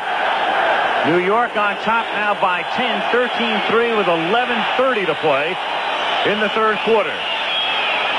The key to that play, and we'll take a look at it after the kick, was the play of Jim Bowman, the free safety, and they're going to kick this baby off from the 50-yard line. Because of the personal foul, because of the roughing the passer. And he'll kick that one to just about Hackensack. Let's look at the touchdown play again to Al Toon. Al Toon lining up here at the bottom. Watch him move. Start rolling the tape, and Al Toon is going to make his break to the inside. Now watch the free safety right there in the middle of the field jump Mickey Schuler, the tight end. Rather than staying in the middle of the field, giving Raymond Claiborne some help, he jumps Mickey Schuler. Al Toon, after breaking Claiborne's tackle, uncontested all the way to the goal line. Excellent read by O'Brien, too. He knew exactly who would be man for man. From the 20-yard line, it's Eason to Collins, and Collins is stopped after a gain of 4 by Bob Crable, the outside backer, and Russell Carter, the corner. Second down and 6.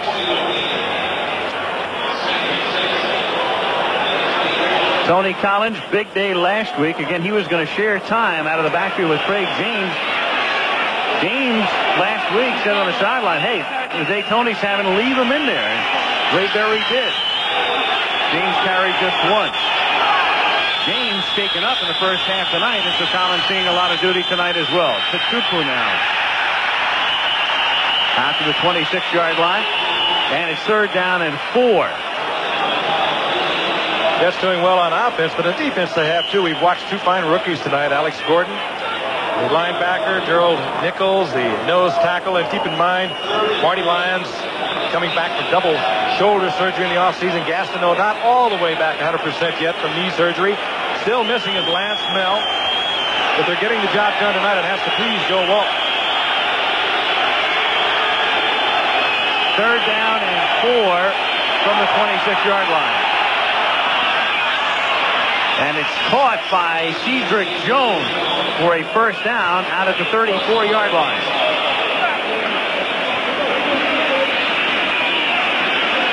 Under 10 minutes to play in the third quarter. 13-3 Jets. And you really have to admire the way the Jets have played, both offensively and defensively tonight. On paper, this game looks like a mismatch. New England, a much more talented team, but they're being outplayed emotionally by the Jets. First and 10 from the 34 with Pryor in motion, and Collins goes nowhere, fumbled. Gordon fighting for the football. And Jerry Seaman confirms that New York has recovered. Russell Carter recovers. And is that Bob Crable that makes that hit?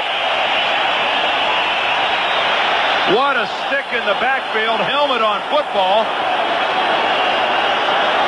And Ray Berry wonders why his team has gone to sleep. One does not wonder whether Joe Walton is going to try and strike quickly. Whatever he relayed to O'Brien had a whole lot of verbiage, and that usually means pass. Oh, and the ball is loose. Collins doesn't have the football before Crable gets there. First down, New York now at the Patriots 30-yard line. And O'Brien to Toon again. First down at the 15 for the chorus of Toon. Stopped by Ronnie Lepet. They found him.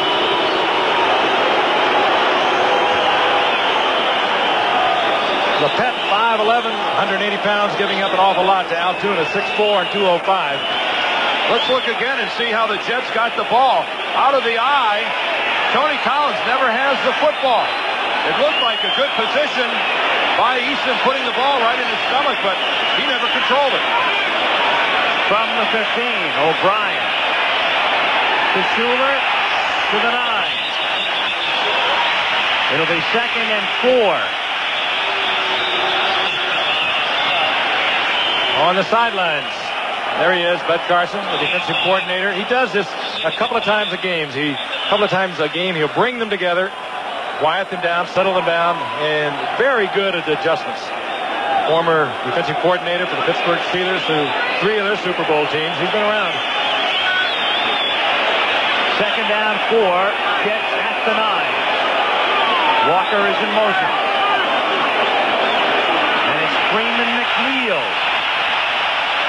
trying to fight his way for a first down, stopped by Andre Tippett, and he's real close. The Jets, people wondering which were the real Jets last year, and when you look back, they weren't as good as 10-1 would indicate, but they certainly weren't as bad as getting blown out their last 5 would indicate. There was some middle ground, but they're making a pretty good statement tonight. That much, says Seaman. They are shy. It's 3rd down and inches. They're on the verge of forcing New England completely out of whatever game plan it was they brought with them tonight. It's difficult to tell. They haven't executed in any way. Maybe force them into the right one. That's the ball that New England's been playing with this evening. Yeah. But a 20-3 lead, which the Jets are threatening to take, really is going to force New England out of any running game they were going to try to establish tonight. 3rd down and inches from the 5. Cleaver moving. Hector. And Hector is in for the touchdown.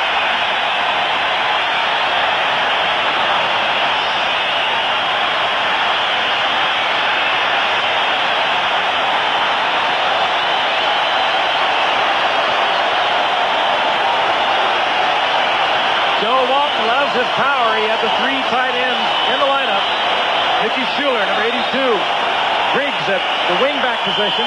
And he brings Rocky Cleaver, the other tight end, who gets a good block on Claiborne that springs Hector into the end zone. Just sheer power. Our men are bigger than yours.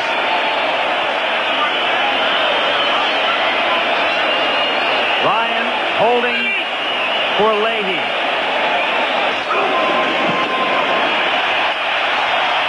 And the Jets strike quickly twice. And Joe Walton looking on as his team now leads by 17. Nothing new seeing Cleaver in motion. He takes the kick out from the inside. Number 63, Ted Banker, clears out Steve Nelson. Johnny Hector does the rest. I don't think the Patriots are buying this one at all. Hello. Johnny Hector is the guy they like to go to in short yardage situations. It was 3rd and inches. And he gained 5 yards and those inches, and that's his 3rd touchdown of the season. He scored twice at Bridge Stadium in Buffalo last Sunday. 20-3, New York. Leahy's kick taken at the 14-yard line by Tony Collins. And back he comes out to the 32-yard line. Meanwhile, the Jets, last year so porous defensively, especially at the end. You can see they set an NFL record by allowing over 274 passing yards per game. So they were very porous. And tonight, well, that's really the story of the game. And 5 sacks tonight defensively.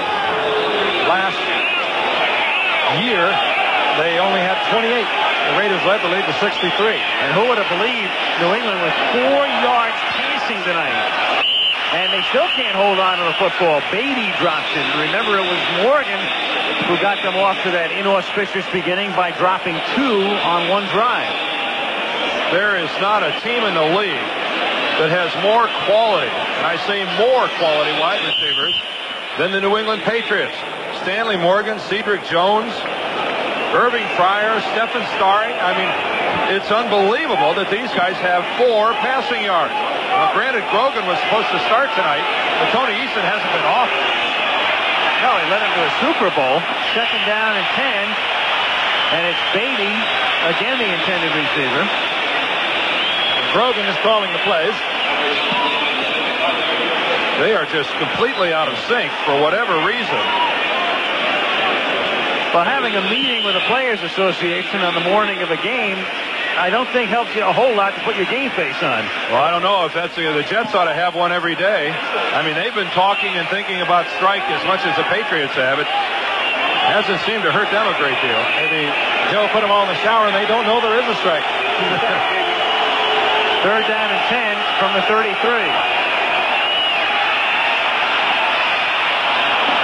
And that's also incomplete. Intended for Morgan, and he would have been short of the first down anyway.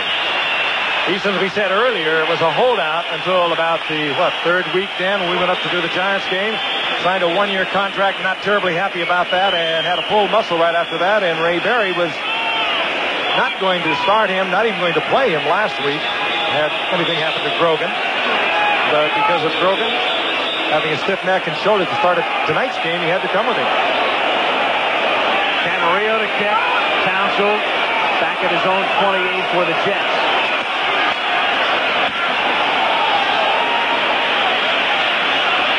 Townsend at the 28 with no blocking at all and dropped at the 24-yard line. Johnny Rembert making the tackle. 7:03 to go in the third period. It's East Rutherford 20 and Foxborough 3. The Jets trying to make the most of it, leading 20-3. And it's Roger Vick going through the middle. Vick out to the 32. Meanwhile, for the Jets, O'Brien has completed 10 in a row, and he's 14 of 18 tonight.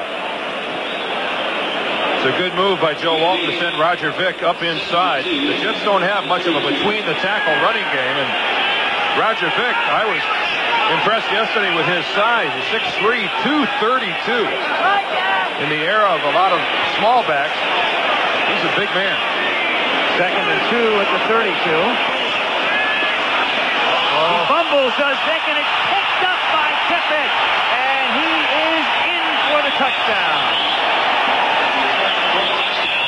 Vick carrying that ball very loosely. And running straight up and down as well. You turn back into the pile, and you've got to tuck that thing away. You have to lower your shoulder to protect the football. Roger Vick that time straight up and down, Frank, exposing the ball. Watch how he handles it. In the hand. Now he puts it on the inside. If he's going to carry it anywhere, it should be on the outside and dip that shoulder, cover up the football. It's very expensive.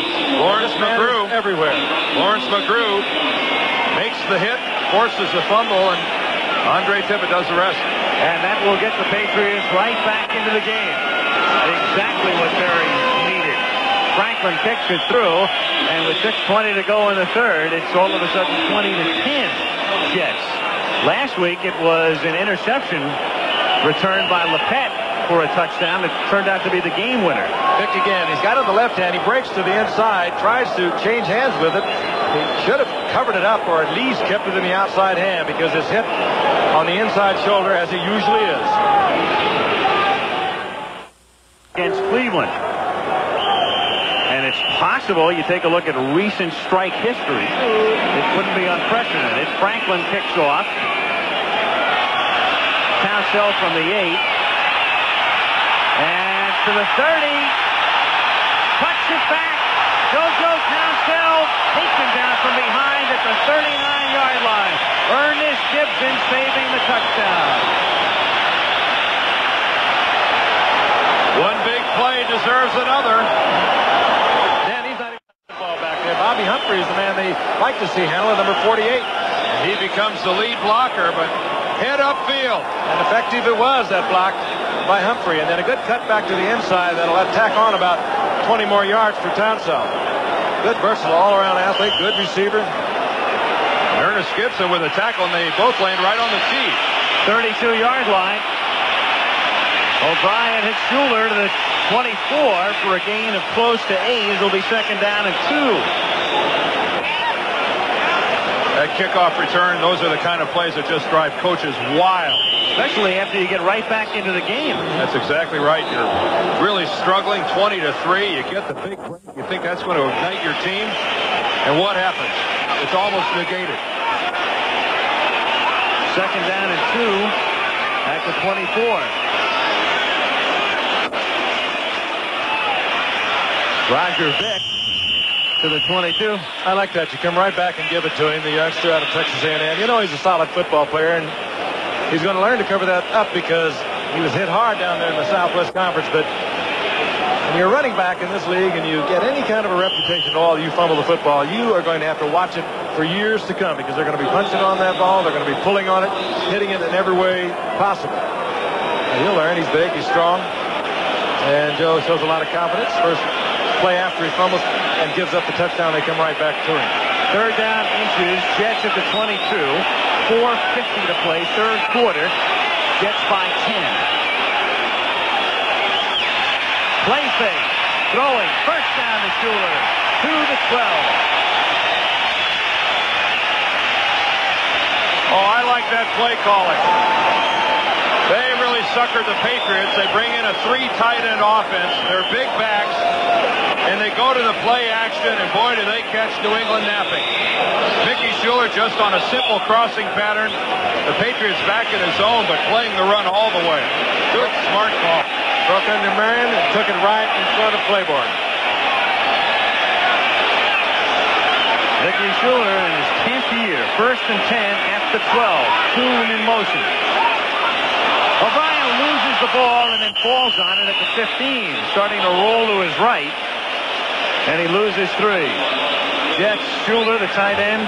Kuhn gets back into the game after a silent first half. And O'Brien making a lot of friends tonight, spreading it around. Schuler, though, he is the clever one. He will find the open spot as he did a moment ago in a little zone defense. Instead of breaking it all the way out, getting in trouble with the cornerback Claiborne, pulled it up, and they get a key play. Second and 13 from the 15.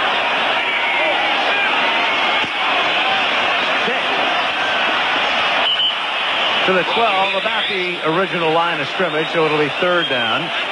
Third and 10. It's Ken Sims making the stop. Jets, as you can see, very effective when they get inside the 20. Last year, almost 2/3 of the time, crossing the goal line, and the NFL average slightly more than half. Oddly enough, the Dolphins, they were the only team that was better in the league. Use them in Clayton and Duper with them. Third down call at 9 at the 11. And O'Brien pressured, throws, flag down in the end zone. O'Brien with his pocket collapsing, firing through the middle, and let's see about the flag. Well, it was thrown by the back judge from the back of the end zone, but he threw it clear up beyond the 5-yard line. Against New England. 9 times out of 10, that's what the call will be.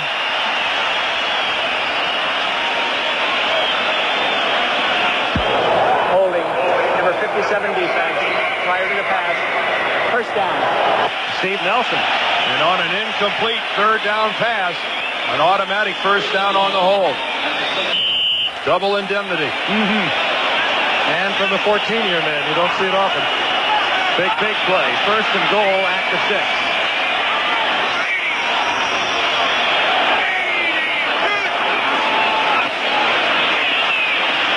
Nothing doing for McNeil. He loses 3. McGrew is there to trip him up. Good read by McGrew. He just stepped right in behind the pulling guard, trailed the play, and was able to run it down. Others will find student athletes. Yeah, right. My alma mater. There are 32 former Trojans now playing in the NFL. 33 Penn State Nittany Lions. They've taken the lead. So when are you making your comeback? Well, maybe week after next. I don't know. Stick around. There'll be new teams next week. Second and goal. Hector in there.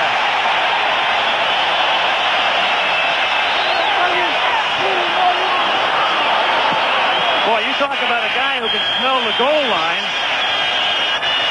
Johnny Hector has already scored 4 touchdowns in the first 2 weeks.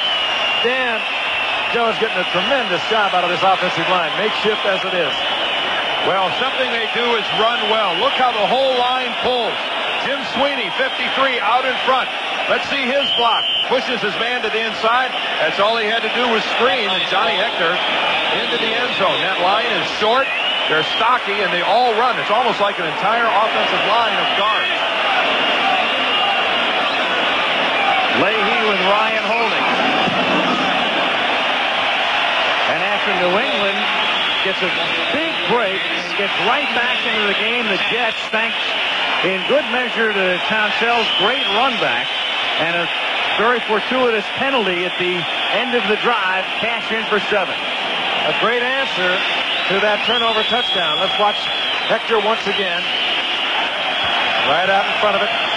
The key block was Mickey Schuler pinning Don Blackman to the inside. That's what made it happen. And Sweeney pulling from the far side was right there. And that's a sight the Patriots have seen with regularity. Last year when New York went up to Foxborough and beat the Patriots, Hector scored 3 touchdowns in that game. Well, you know, Joe would have liked to have this offensive line together when he went to Cleveland. That double overtime loss to the Browns after they knocked off Kansas City in the playoffs. There's Joe Walton, but he went into Cleveland. Everyone was hurt. His entire defensive line, the starting 3 had been out for 5 weeks, and he went into Cleveland leading literally with the fife and drum.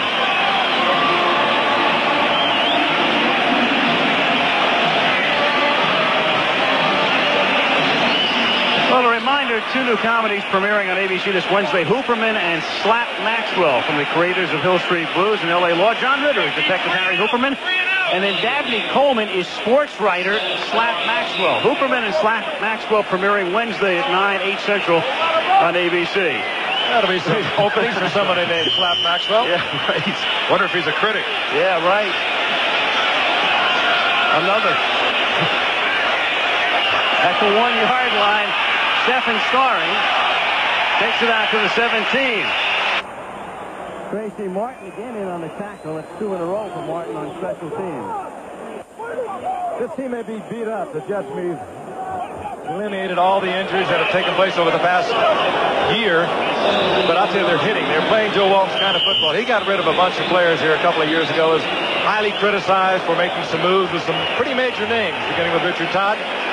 But he brought in players that he wanted. Players he said maybe were less physical, maybe didn't have the talent, but he knew they would play 100%. And that's what he's fielding tonight. 1st and 10 from the 17-yard line. Eason throws and drops. Another drop at the 23-yard line. This time it's Irving Fryer who gets into the act. Irving, who has become far more notorious for off-the-field exploits than on. Pretty quiet, though, this year, trying to, well, until they called the strikes, trying to just think about football and do his job. So you want to go for a little drive at halftime. Yeah, right. 2nd down and 10 from the 18-yard line. Over the middle to Mosi Tutupu, and he takes it out to the 24-yard line. Well, the Patriots tonight, minus Grogan, who would have started. They also wanted to get that man, Craig James, a lot of playing time, but he was shaken up in the first half, so they've been going with Collins most part of the backfield. And right now what they're going to do is go to the air a lot because they're down by 17. Those numbers for James from a year ago, 427 yards. The year before he had over 1,200 yards.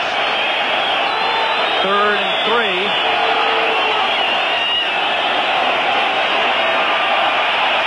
Going deep for Starring. Double covered, incomplete. Well, it was pretty. It spiraled for about 60 yards. Yeah, it looked real nice. Yeah. Unfortunately, the New England passing game has become, dare I use the word, an embarrassment. Tonight. Why you even try to get rid of this? Easton ordinarily reads it rather well. 2 men covering. Mayano, Holmes were both back there. Easton somehow tried to throw it in there. He was just fortunate it was not picked off. There had to be someone somewhere who was only single covered.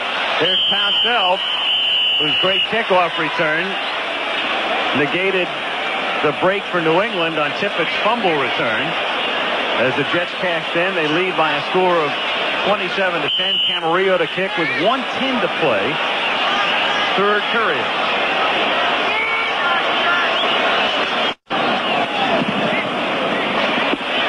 Pouncell at the 31.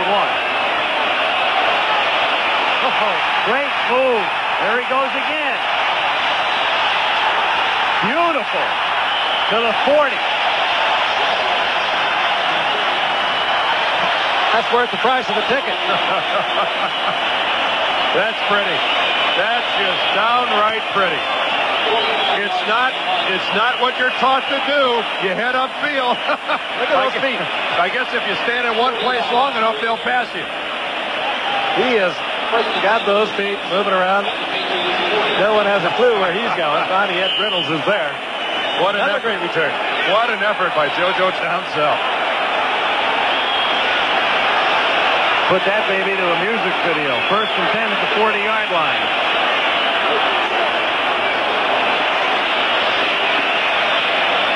Swing it out to McNeil. And he's hit at the line of scrimmage by Ronnie Lepet. And Lepet, slow in getting up. Lepet last week, the interception on a tipped pass that turned out to be the game-winning touchdown against Miami. Take a look at Lepet. They've already lost Roland James, arthroscopic surgery in July. Their starting strong safety. Lepet is coming off, but he looks to be all right. Meanwhile, as you look at Mark Gastineau, his offense out on the field right now. Mark is downright sleep. 255. Yeah. Tried to play last year. 290. Off the weights. Meanwhile, as he looks on, his quarterback, O'Brien, has not completed his last 13. And remember, Ryan came in when O'Brien's contact was dislodged, and Ryan completed his one pass. So the Jets have completed their last 14 in a row against one of the best secondaries in football. The club record is held by O'Brien at 17, and the clock is running down, and that is the end of the third quarter. 15 minutes to play in the season. Who knows? At least here tonight, 27-10. Back after this word about an upcoming show on ABC and a word from your local station. For the moment, we still go on. 27-10 the Jets. And it's 2nd down and 11 at the 41-yard line. As O'Brien gives the ball to Hector through the middle. And he takes it to the 33-yard line. All right, let's go to baseball for the moment. And update you as to what's been taking place. Boston wins, they knock off Detroit, and Toronto wins, so the Blue Jays lead the Tigers by a half game in the East. Yankees rained out at Milwaukee. Cleveland beats Oakland. Minnesota was off, so Oakland is now 4 back, and there are the other scores. In the National League, Mets win. Johnson hits a grand slam. Hojo another home run. Cardinals win. They stay 2.5 in front. Montreal now 4 back. They lose to Pittsburgh, and the Giants on their way to a title in the West lead in the 2nd inning. 2-0 San Francisco. Have you ever done baseball, Al? You did that pretty good. So you do that so slick. Hey, listen, I'll still be working. I know that. You guys will be lounging around in the pool. Sure we will. 3rd down and 3 at the 33-yard line. O'Brien in and out of the hands of Johnny Hector about the only thing he's done wrong tonight, and that's the end of the streak for O'Brien. The NFL record, by the way, is 20 straight. Ken Anderson of the Bengals back in 1983 against Houston, so he comes up 6 shy. O'Brien, a lot like Kenny Anderson, too, and he is streaky hot. When he gets it going, he really gets it going. And I talked about the damage to his psyche from a year ago when he was benched for the playoffs. Kenny O'Brien appears to be back. He's a cool, level-headed youngster, no major problems, and a great talent. Some of the fans making noise as Dave Jennings comes out on the field, but really the only move Joe Walton can make. Got a 17-point lead. You're in the 4th quarter. Go ahead. Go for the corner. Pin them back the way New England has looked offensively. I wouldn't take any chances with setting them up with anything close to decent field position. And they'll take the penalty here, which hardly matters. Delay in the game, New England may decline it. It's almost standard procedure now when you get in close. Here is the call. We have delay of game offense. The penalty will be declined. 4th down. 5 more yards, not affecting Dave Jennings whatsoever in the way he wants to kick the football. He was looking perhaps for an offside, and the Jets now just overwhelming in total yards. They're dominating on land in the air and on the sea if they were around here. I'm stunned by those figures. 60 yards total offense for the Patriots.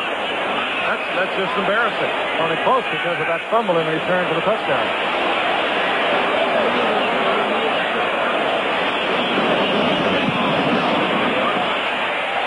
Little high pop fly. And the Jets are going to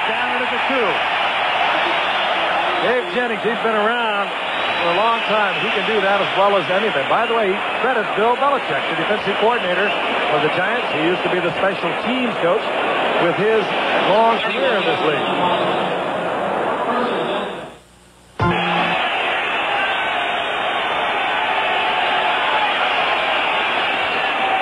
Reflector doesn't work. Pachuco holds on, and safety. Oh, that's a bogus call there. What did they expect to happen down there? That's not a good call down there. You're going to get penetration. They're looking for the safety to begin with. You're going to get the deep penetration. Chances are you're never going to get that lateral off. I think Steve Grogan pulled more than a neck muscle if he called that play. He might have consulted Ray Berry before he tried that one. You're going to get penetration. There's no way you can avoid it. Defensive linemen have their lips pulled back, their froth coming out of their mouth. They're going to penetrate. You're not going to get that lateral. You're not going to get the pass off.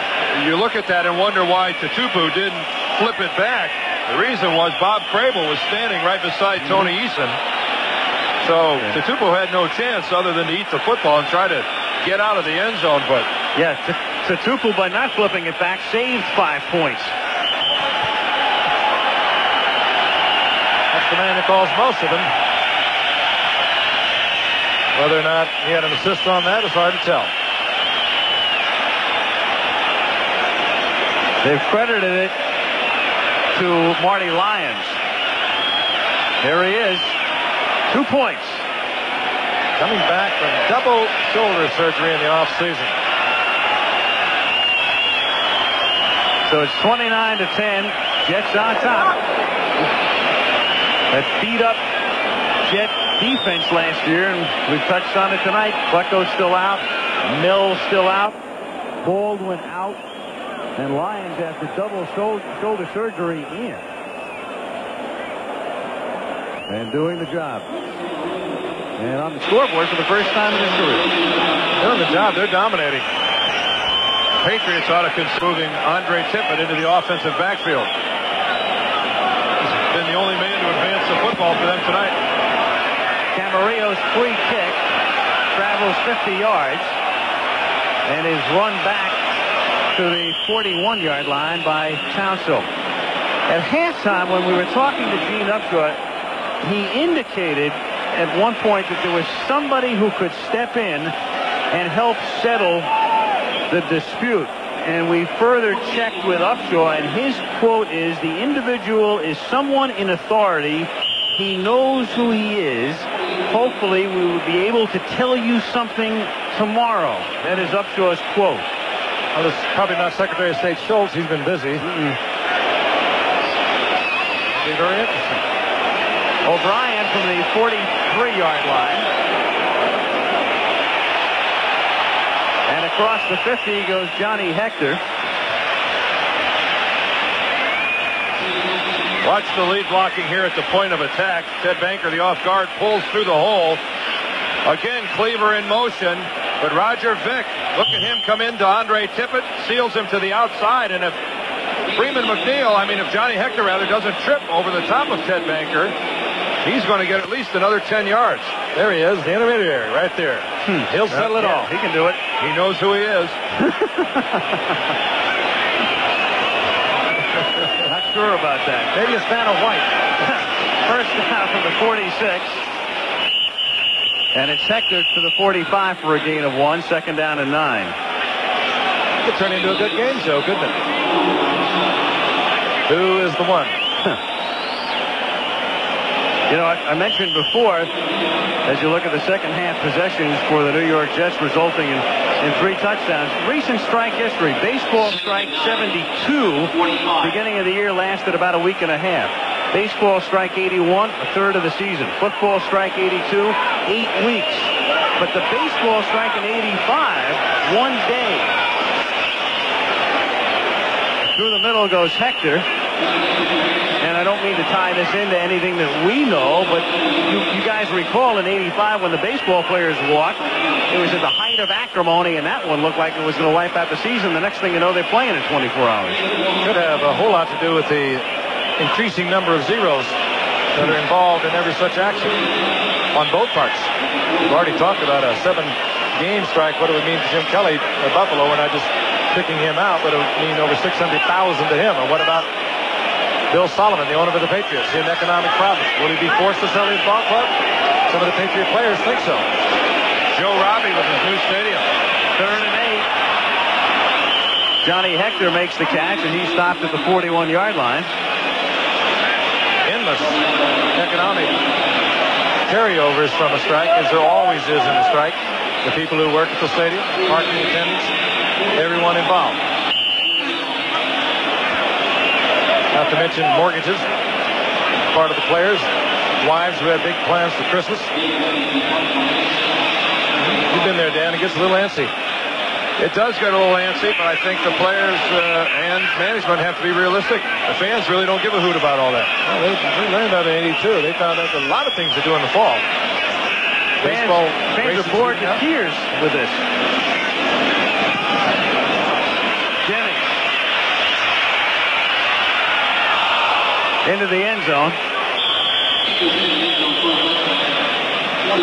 And with 10:44 now to play in the 4th period, the view from above. The Jets lead 29-10. Smile on Jack.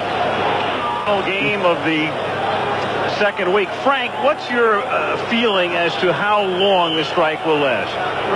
I don't think the statement that was made tonight, and I don't mean the words, but I mean the statement by the association, can mean it to be anything, at least canceling at least one game. This is certain. I don't think they'll come back for the Cleveland game. This could be a long one. This philosophy as much as money. Eason throws, and it's caught by Starring. Inbounds at the 32. Dan, what do you think? How long will it last? Oh, I don't. How can you speculate on that, Al? I mean, I never thought it would get this far. And I'm a little discouraged that we're to the state here to where they're going to walk out. I agree with Frank. I don't see how they're going to be out for less than one game. Looks like the wheels are in motion where no meetings are set. I mean, how quickly could they get it done if they made up their minds they wanted to do it tonight? There's a lot to be settled in. I mentioned philosophy, and you are much more passionate about philosophy than you are money. 1st and 10 from the 33, and Irving Fryer makes the catch, and he is ridden down right away by Kerry Glenn. A lot of the people I know that are passionate about philosophy are people who already have money. Isn't that the good? It's easier to be passionate about your philosophy. You've got a little cash in the bank. 2nd and 6 from the 36. And Glenn makes the tackle. It'll be 3rd down and about 2. And what's the other key? Profundity. Nothing is deader after the revolution than the revolutionary. Or the guy who quit smoking. Not pretty, is it, Ray? He may be wishing they leave now. Yeah. 3rd and 2. Beatty makes the catch, and that's the 1st down for New England at the 44-yard line with 9.5 to go. New England is a team with a little more on their minds than perhaps other teams involved in this strike.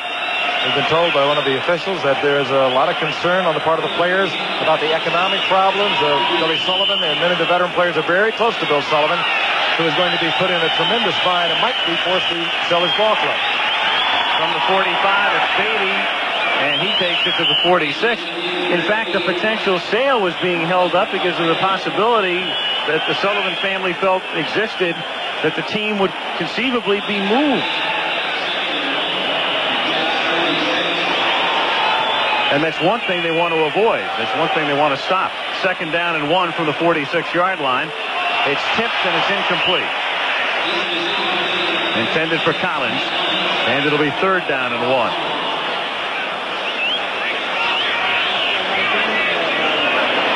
New England fans are wondering, how can this team look so bad? This may be as bad a football game as they play all season long. I just can't see a team with this much talent floundering like this week in and week out. The last major bad one they played was against the Jets up in New England a year ago.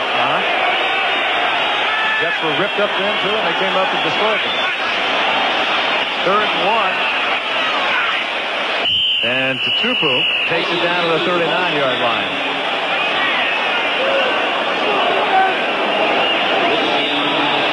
Easton's I mean, this is nice. It's nice to be able to move the ball down the field, but you're down by 19. And no huddle offense. 39-yard line. And the catch is made at the 22, and that's Stanley Morgan. I don't think they've covered him all night. He's dropped a couple, but he has been the man. I'm just surprised they haven't gone back to him more frequently. And he juggled that one. Did you notice that ball came loose, and he just brought it back in? First catch of the night for Morgan. First and 10, no huddle, shotgun, 24-yard line. 8 minutes to go. For Starring, flags all over the place. And that may be offensive interference. That looked like Stephen Starring's. Oh, he's going to call it. If Stephen Starring is any indication, this is going to go against the Jets. Woo! Jerry Holmes, the guy that's going to get flagged, but I'd like to take a closer look at that. I think they actually both could have been called. Pass interference. Number 47 Starring working defense to the in inside. end zone. The ball's on the 1-yard line. First down.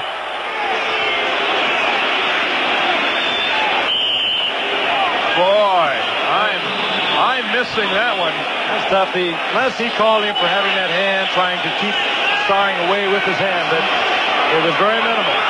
From the 1 now, off the play fake and lost it into the end zone and caught for the touchdown. Greg Beatty. Great pattern. Collins was there in case Beatty didn't handle it. Going back to the interference call against Jerry Holmes, he has as much right to the football as does Stephen Starring, and he clearly had the position to the ball. He was the man on the inside. As we look at the touchdown pass, tough to loft it in any better than that. Beatty looks it in. Kevin MacArthur had the original coverage on Beatty, fell down. Good throw that time by Tony Eason. And now Franklin for the extra point.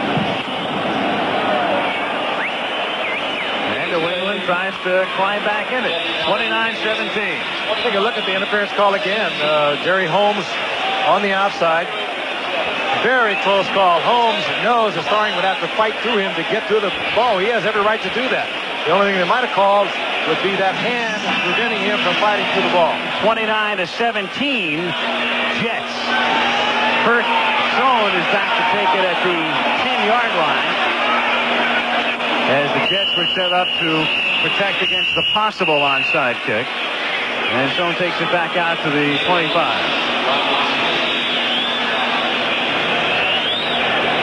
So 7:39 to play in the fourth. Jets at the 26-yard line, first and 10.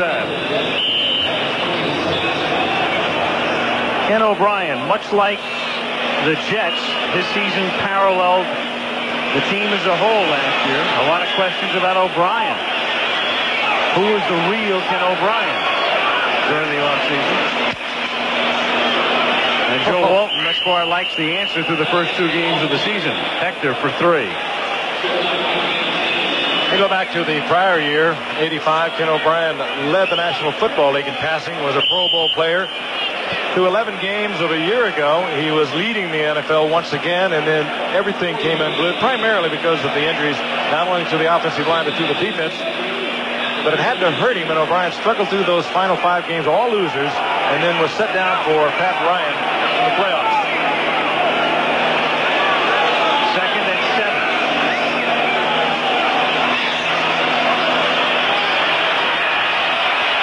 Stepping up nimbly, throwing low and incomplete, intended for Rocky Cleaver. 3rd and 7.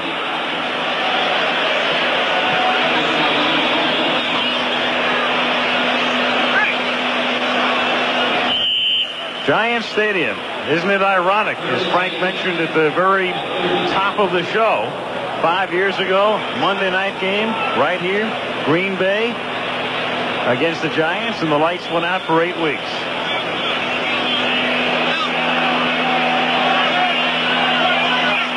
Third and 7.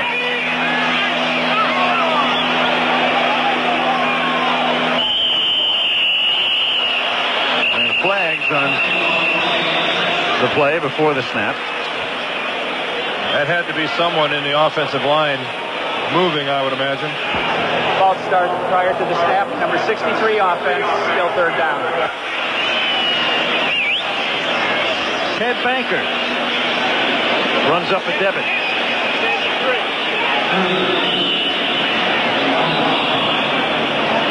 Should I? Not yet, Dan. Not yet. Hold on. Take a look at it and read it over once before you hit us with it. Wait until you can be comfortable with it. Yep.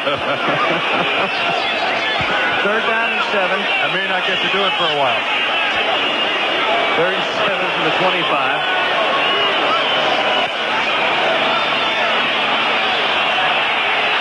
O'Brien, what a beauty! Walker inside the 25, and a nice nifty move, and down at the 16.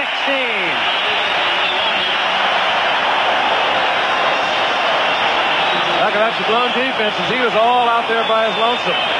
Took a while for O'Brien to find him.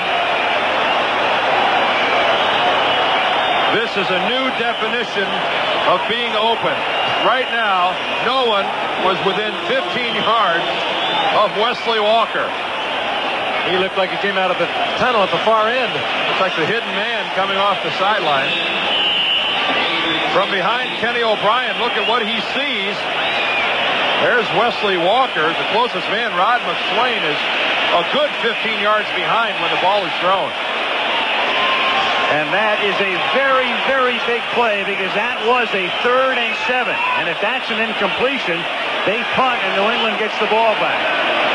That may have wrapped it up. At the 16, Hector takes it to the 12, and now they can take another couple of minutes off the clock.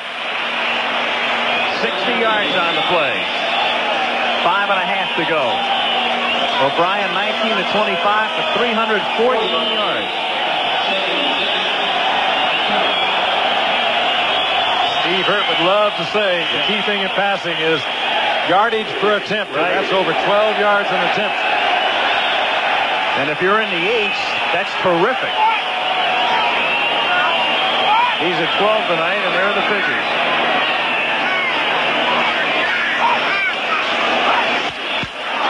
Through the middle, Hector. Oh, that's pretty. Oh, and he'd like to get in again, and he may get the chance. He's to the 3, and it's 1st and goal. Oh, that's nice. That's nice. Roger Vick with the lead block, but how about that spin? He's quick, he's strong, hangs on to the football. Let's take a look at it again. And that's Vick right there in front of your screen, getting the block. Now watch this spin. Oh, nice. A lot of backs can do it, but a lot of backs don't hold on to the football like he does when he does it. He never gets away from his body. That's when you can lose it so often. First and goal at the 4.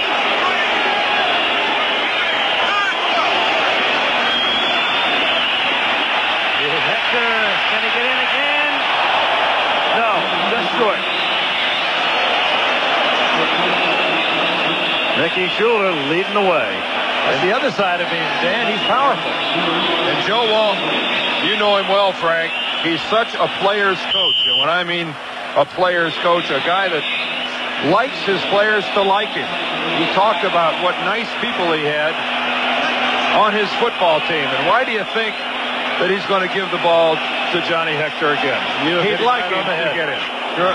He'd get a little tear in the eye if things are going right for a friend of his. He's always been like that, very emotional. Hector perhaps taking his 5th touchdown of the season. Nope, play fake. And O'Brien going to Schuler, but he's out of bounds anyway. Even had he caught it, he was on the back line.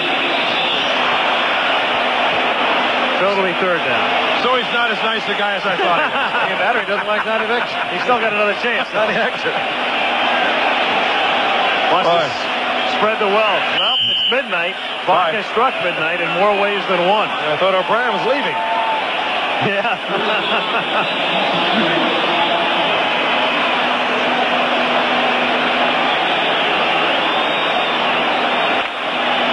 3rd and goal as the Jets try to salt it away. They lead by 12. Give it to him. There goes Cleaver. No. Fa'aola. In there, says O'Brien, and in there say the officials. Nu'u Fa'aola.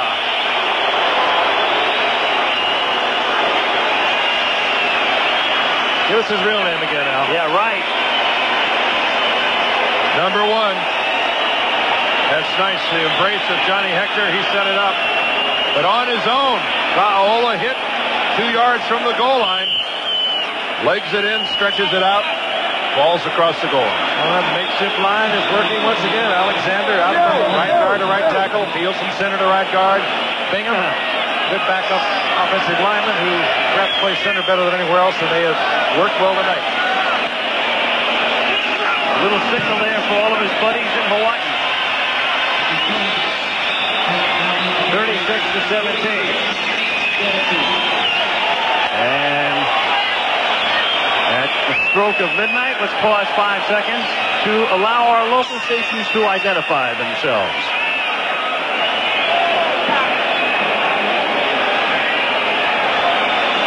And now, ladies and gentlemen, Mr. Dan Dierdorf. This telecast is presented by the authority of the National Football League. It is intended for the private use of our audience. Any rebroadcast or any other use of this telecast without the express written consent of the National Football League is strictly prohibited. They love you, Dan. Look out. Get a recording of it, guys. You may not hear it again for a while. Not enough zip, bop, zip, zaps. That's level to win best line. If you notice, we haven't used the telestrator much here in the second half. That's because it's not working. It obviously rode over on the New England team bus.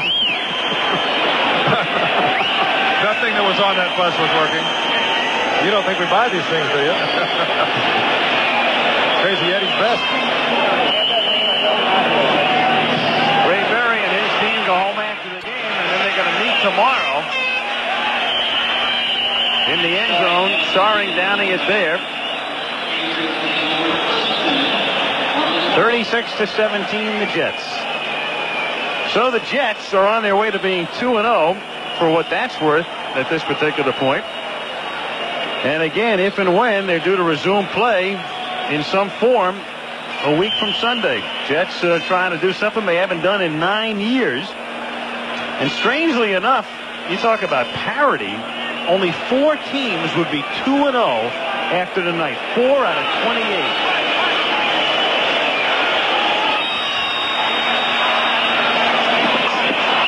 Sort of typifies New England's night.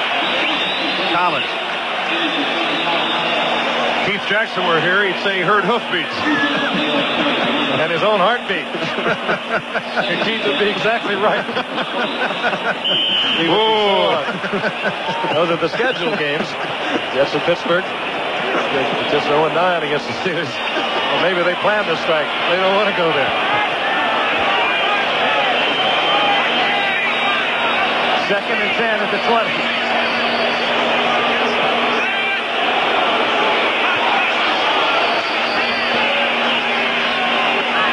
Eason over the middle, and that's Beatty making another catch, but too little and too late out to the 30-yard line. And a first down. 3.5 to play.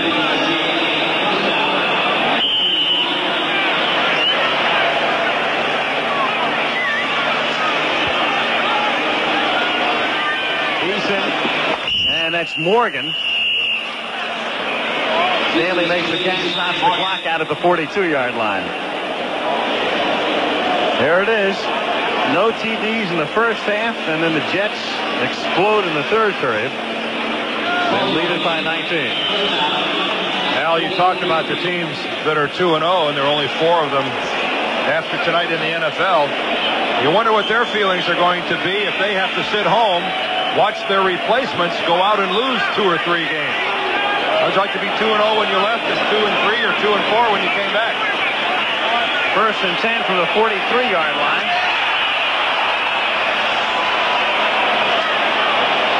Morgan, and he makes the catch. He's inbounds at the 12-yard line. What a shot by Eason.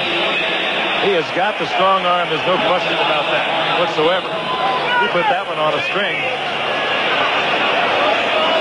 He showed a great deal of raw athletic ability, just staying alive long enough to get this throw off. Hamilton was just laying back. I don't think he thought he had that kind of an arm. He just zipped it.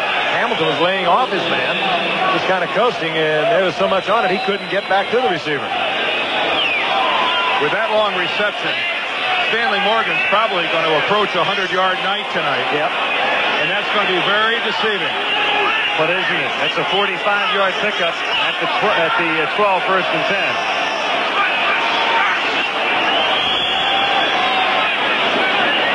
Into the end zone and a touchdown. It's Stephen Starring making the catch. And New England is not dead yet, because now they're back to within 12 if they kick the extra point. Still 3:03, and New England still has all of its timeouts. They're still alive, but they're just a little short of breath. Again, he's strong arm, looks all the way in, and the man's still wide open in the end zone. Well, that's one of those receivers you talked about, Dan. They've got a collection of them. That's just poor protection and poor coverage by the New York Jets to allow Starring to be that open. Franklin takes it through. Well, the players play through midnight, but not many of the fans. This place has really emptied out. Let's watch the coverage. That's Irving Fryer to the inside, being covered by Kerry Glenn. Jerry Holmes to the outside. Just lets Starring go. Passed him on to Miano, and Miano had nothing to do with it. Holmes was playing zone. Miano was playing man-to-man. It did look that way. That doesn't work, Frank. No, not very frequently. So 36-24. Most of the crowd, figuring the Jets had it well in hand, have departed the premises. At least they are making me look a little better. When I said at the beginning they don't play many 7-3 ball games. That's right. Yeah, 60 points. You go figure. It's 9 points, a total of 9 points for the first half, and now 60 in the game. But New England was favored tonight, and a lot of people were publicly stating that they weren't favored by enough. Only favored by a couple of points over the Jets. And realistic, you touched on it right at the top. This is one of the better teams. Right up there with the Bears, the Giants, Denver, Seattle. Without hurting a whole lot of feelings, they are right up there with the very best. Certainly with the personnel. 2 tickets going cheap.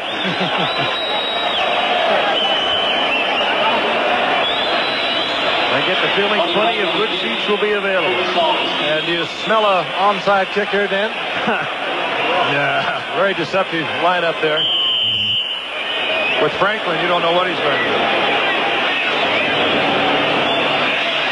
High bounce, and Schuler takes it. Actually, it went out of bounds before Schuler grabbed it. So the option here is on behalf of the New York Jets. Seaman, though, wants to get it straightened out. Well, they have the new rule now that if a kickoff goes out of bounds, they'll spot it at the 35. That'd be a good deal. Illegally out of bounds. Re-kick, 5-yard penalty, since it was an attempted onside kick and was less than 20 yards. That's the addendum. That's the difference. Right. It went less than 20 yards, and it was an attempted onside kick, so they'll try it again. You sure that was an attempted onside kick? Notice how Tony Franklin wears a shoe for an onside kick. It's his onside kick shoe. That is how I knew.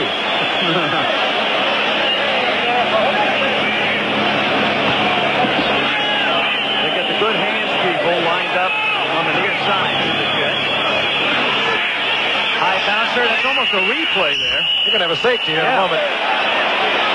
Hey, Tony, give us a break, will you? More flags. Franklin doesn't even have to cover the kick. He's still standing back there on the 30. Got to get that shoe off.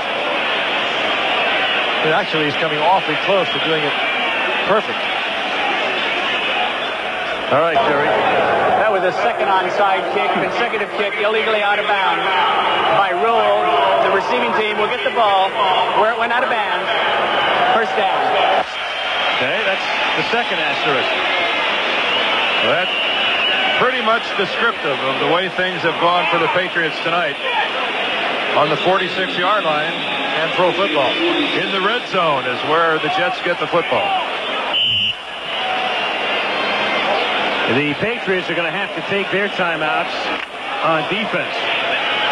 The way it looks right now is the Jets will take as much off the clock as they can. And they've got Ryan in the game. Pat Ryan is in the game. He had spelled O'Brien earlier when Kenny had a contact Wednesday slide. And Johnny Hector at the 49-yard line. Of course, when you talk about running out the clock, you don't want to be a Bengals fan. Ooh. Yesterday, as I'm sure everybody knows, 6 seconds to go. Bengals trying to run out the clock. Take 4 off. 49ers get it back with 2 seconds. And hello, Jerry Rice. If there were 100 things to do, 99 of the 100 would work. And Sam White chose the 100th option. And 99 out of 100 times that would have worked. And of all, about that a little bit. And Frank, of all the people in the world to be looking down and judging you, Paul Brown from the press box.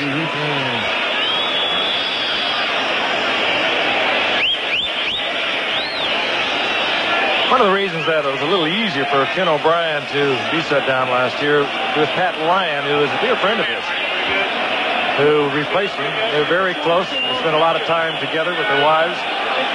That perhaps eased it a little bit, but the real work on the part of Joe Walton and Zeke Bartkowski, the quarterback coach, came during the offseason. They spent a lot of time with O'Brien. They worked on a lot of things, as they did the year before when he set an NFL record for being sacked.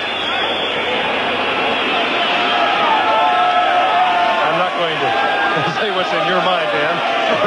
The long and the short of it. Or a short season. Jim Palmer was here earlier.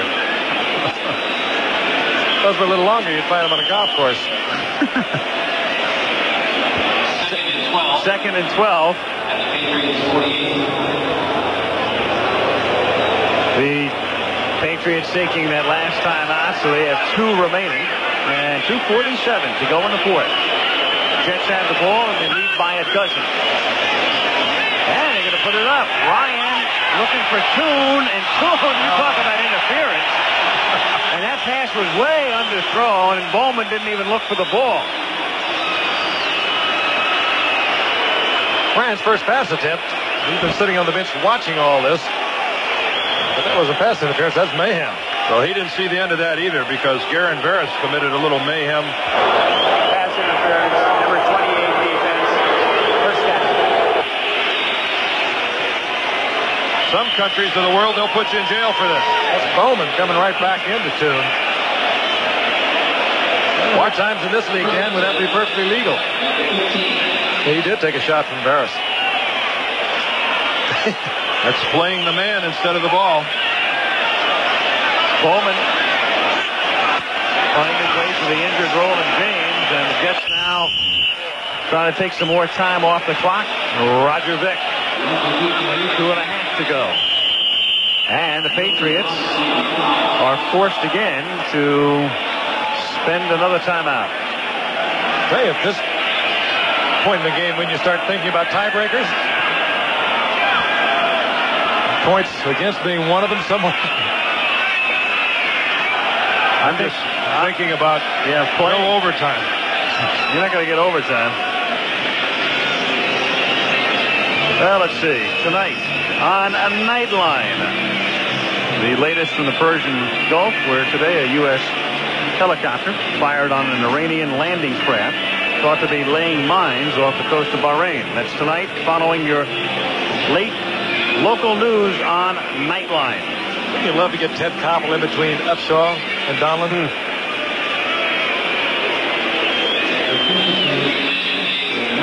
Maybe that's the unknown figure of authority.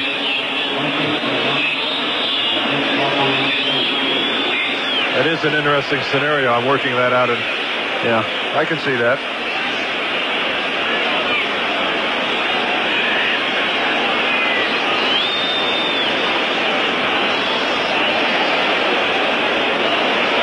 So after the timeout, it is 2nd down and 6 when play resumes for the Jets at the 11-yard line.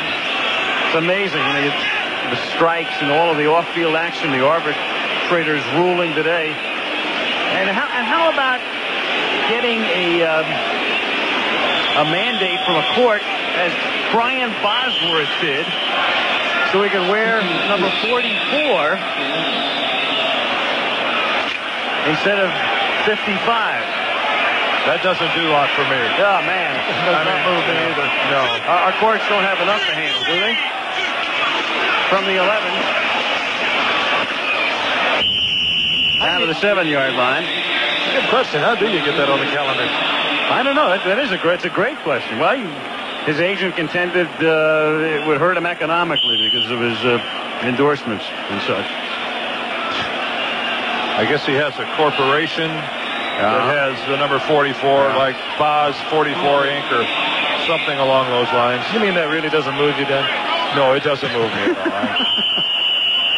For $11 million, they could tattoo my number on my back. Whatever number they wanted. On my forearm, I was. A pair of minutes to go. And we'll be back. Jets by 12. My brother Dick. Down and 1 at the 7-yard line. Hector. And he's going to get in there. And he does. Touchdown. He gets it. Late in coming, but he winds up with a hat trick. And this be a whooping. This be a real whooping right here. Maybe they won't have that extra meeting tomorrow. This is a close call, by the way. I'm not sure that Johnny Hector made it into the end zone. Okay, he cuts to the inside. There's contact that stops him. Oh, no, that's not a touchdown. Yeah, but it was for number 5. Spoken like a true running back, Rex. Absolutely. Give us a break. Big guy's always sitting on us. His knee clearly touched at the 2-yard line. We may be getting some replay action. Uh-oh. Don't chalk it up yet, Johnny. They're not going to give it to him. Again, Johnny Hector on the sweep to the left. Foul out front. After further review by instant replay, it is determined that the knee hit down. The ball will be on the 1-yard line prior to going in the end zone. There it is. That's why we have instant replay. Well, these guys are perfect twice now.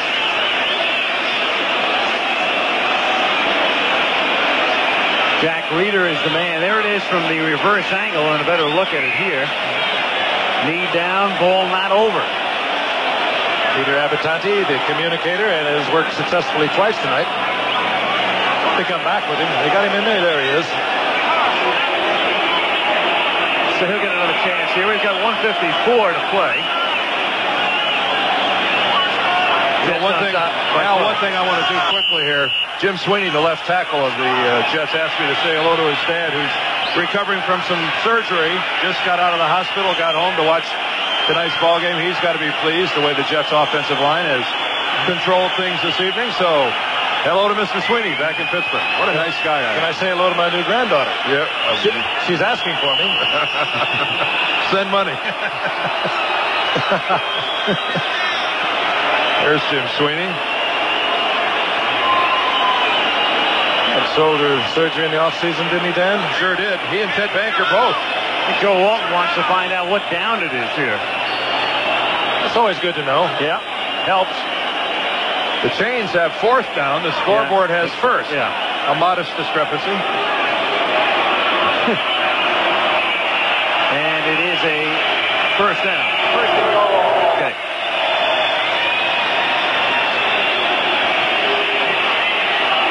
First and goal at the 1.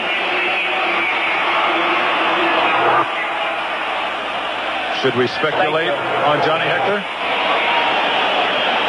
Well, if I were Johnny Hector, I'd be a little upset if I didn't get a chance. I'm not being partial to running up the score or anything like that, but I've been a running back, and there are not that many times in a career you're going to have an opportunity to put 5 big ones on the board in 2 games.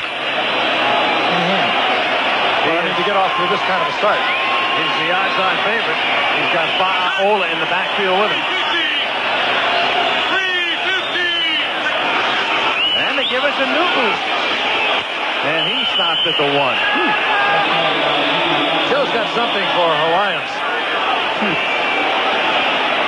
Maybe he's trying to get a little trip with his wife Ginger. He's fun. He is emotional. Loves this game. All-American at Pittsburgh. Came up. Nobody gave him a chance to make it. He made it with the Redskins for about 3 years. Traded to the Giants in '61. Played on 3 championship teams. And a clutch third down receiver. He fight his way off the line of scrimmage. That's the tight end you're looking at right there, Joe Walton. The game was different then. Oh, in black and white. Yeah. It's funny because announcers always say to the big tight end. It's almost as if that's the name of the position, but there was the exception to the rule. Good action for you. No strike in the NCAA as far as we know at this particular point, and you will see that game Saturday, 3 Eastern time. The Cornhuskers of Nebraska against Arizona State. And that's what's supposed to take place. Could be, should be, would be, who knows.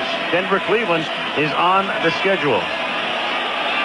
Any prominent people, grads of ASU? Well, what do you think of that matchup in Tempe? A good one. You won't be rooting for your old alma mater, will you? World champions. And a fumble snap as Ryan has all he can handle to maintain possession. Meanwhile, how's your old school doing? They shouldn't, before I answer that, they shouldn't run another play. What a perfect way to go into a strike on a fumbled quarterback sneak. Ryan, meanwhile, if he's thinking about sneaking one over, has never scored a touchdown in his career that began in 1978. My guys, by the way, beat Washington State over the weekend. Notice University that. of Michigan. Rebounding. Yeah. And the Trojans the winner this week. Yeah. You see? Will it be Johnny Hector? That's the only mystery we have remaining. No, it's Fa'aola. Aloha. Ola. Oh, he wants it back. There you go. Yeah, that's hurt this man. Very quiet. A lot of pride. Nu'u. The surge up front belongs to the men in green. That's special. Keep that ball, Nu'u. Might try fastening your chin strap, too, before you. He might have had it. He just was puffed up there and blew it out. Body serves his way into the end zone. Leahy kicked it through with 15 seconds to go. Fa'aola tonight. He's carried the ball 5 times for 4 yards. He's averaging 0.8 with 2 touchdowns. Talk about the maximum out of the minimum. And since Berry became the coach in a regular season game, the most points they've given up since the Super Bowl 2 years ago, and they lost to Chicago 46-10. There's been a lot of games back and forth in this series. It goes all the way back to the old AFL, but I really do, being serious for a moment, have to go back to the fact that this team perhaps is more upset, if that's possible, than some of the others because of the implications it has involving a very popular owner. And we've touched on it 2 or 3 times. Billy Sullivan in economic trouble, trying to save his football team up in Foxborough, and the question is, will he be able to do it? That's on the mind of a lot of these veteran players. You know something has to be brought up, though, Frank. I don't think the Chicago Bears could be routed like this by anyone, much less the New York Jets. I don't think the Giants could be routed like this by anyone, especially the New York Jets. And I'm not downplaying the Jets, but, you know, maybe there's some serious questions. Maybe New England's not as good as everyone thinks they are, ourselves included. This is Bob Perryman certainly a consideration, but you look back-to-back 11-5 seasons, the Super Bowl, and knocked out of the playoffs by the team that went to the Super Bowl the next year. Lots of good people down there. Our boys in the booth, George Hill, Malibu Kelly Hayes. Our thanks. Crew led by Ken Wolf, Larry Cam. And, I guess maybe we'll talk to you next month. Kind of an empty feeling. Yeah, absolutely. I mean, at halftime, that was the end of that. I mean, the air's out of the balloon. For the moment, anyway. We outnumber the fans that remain. Yeah. Shotgun.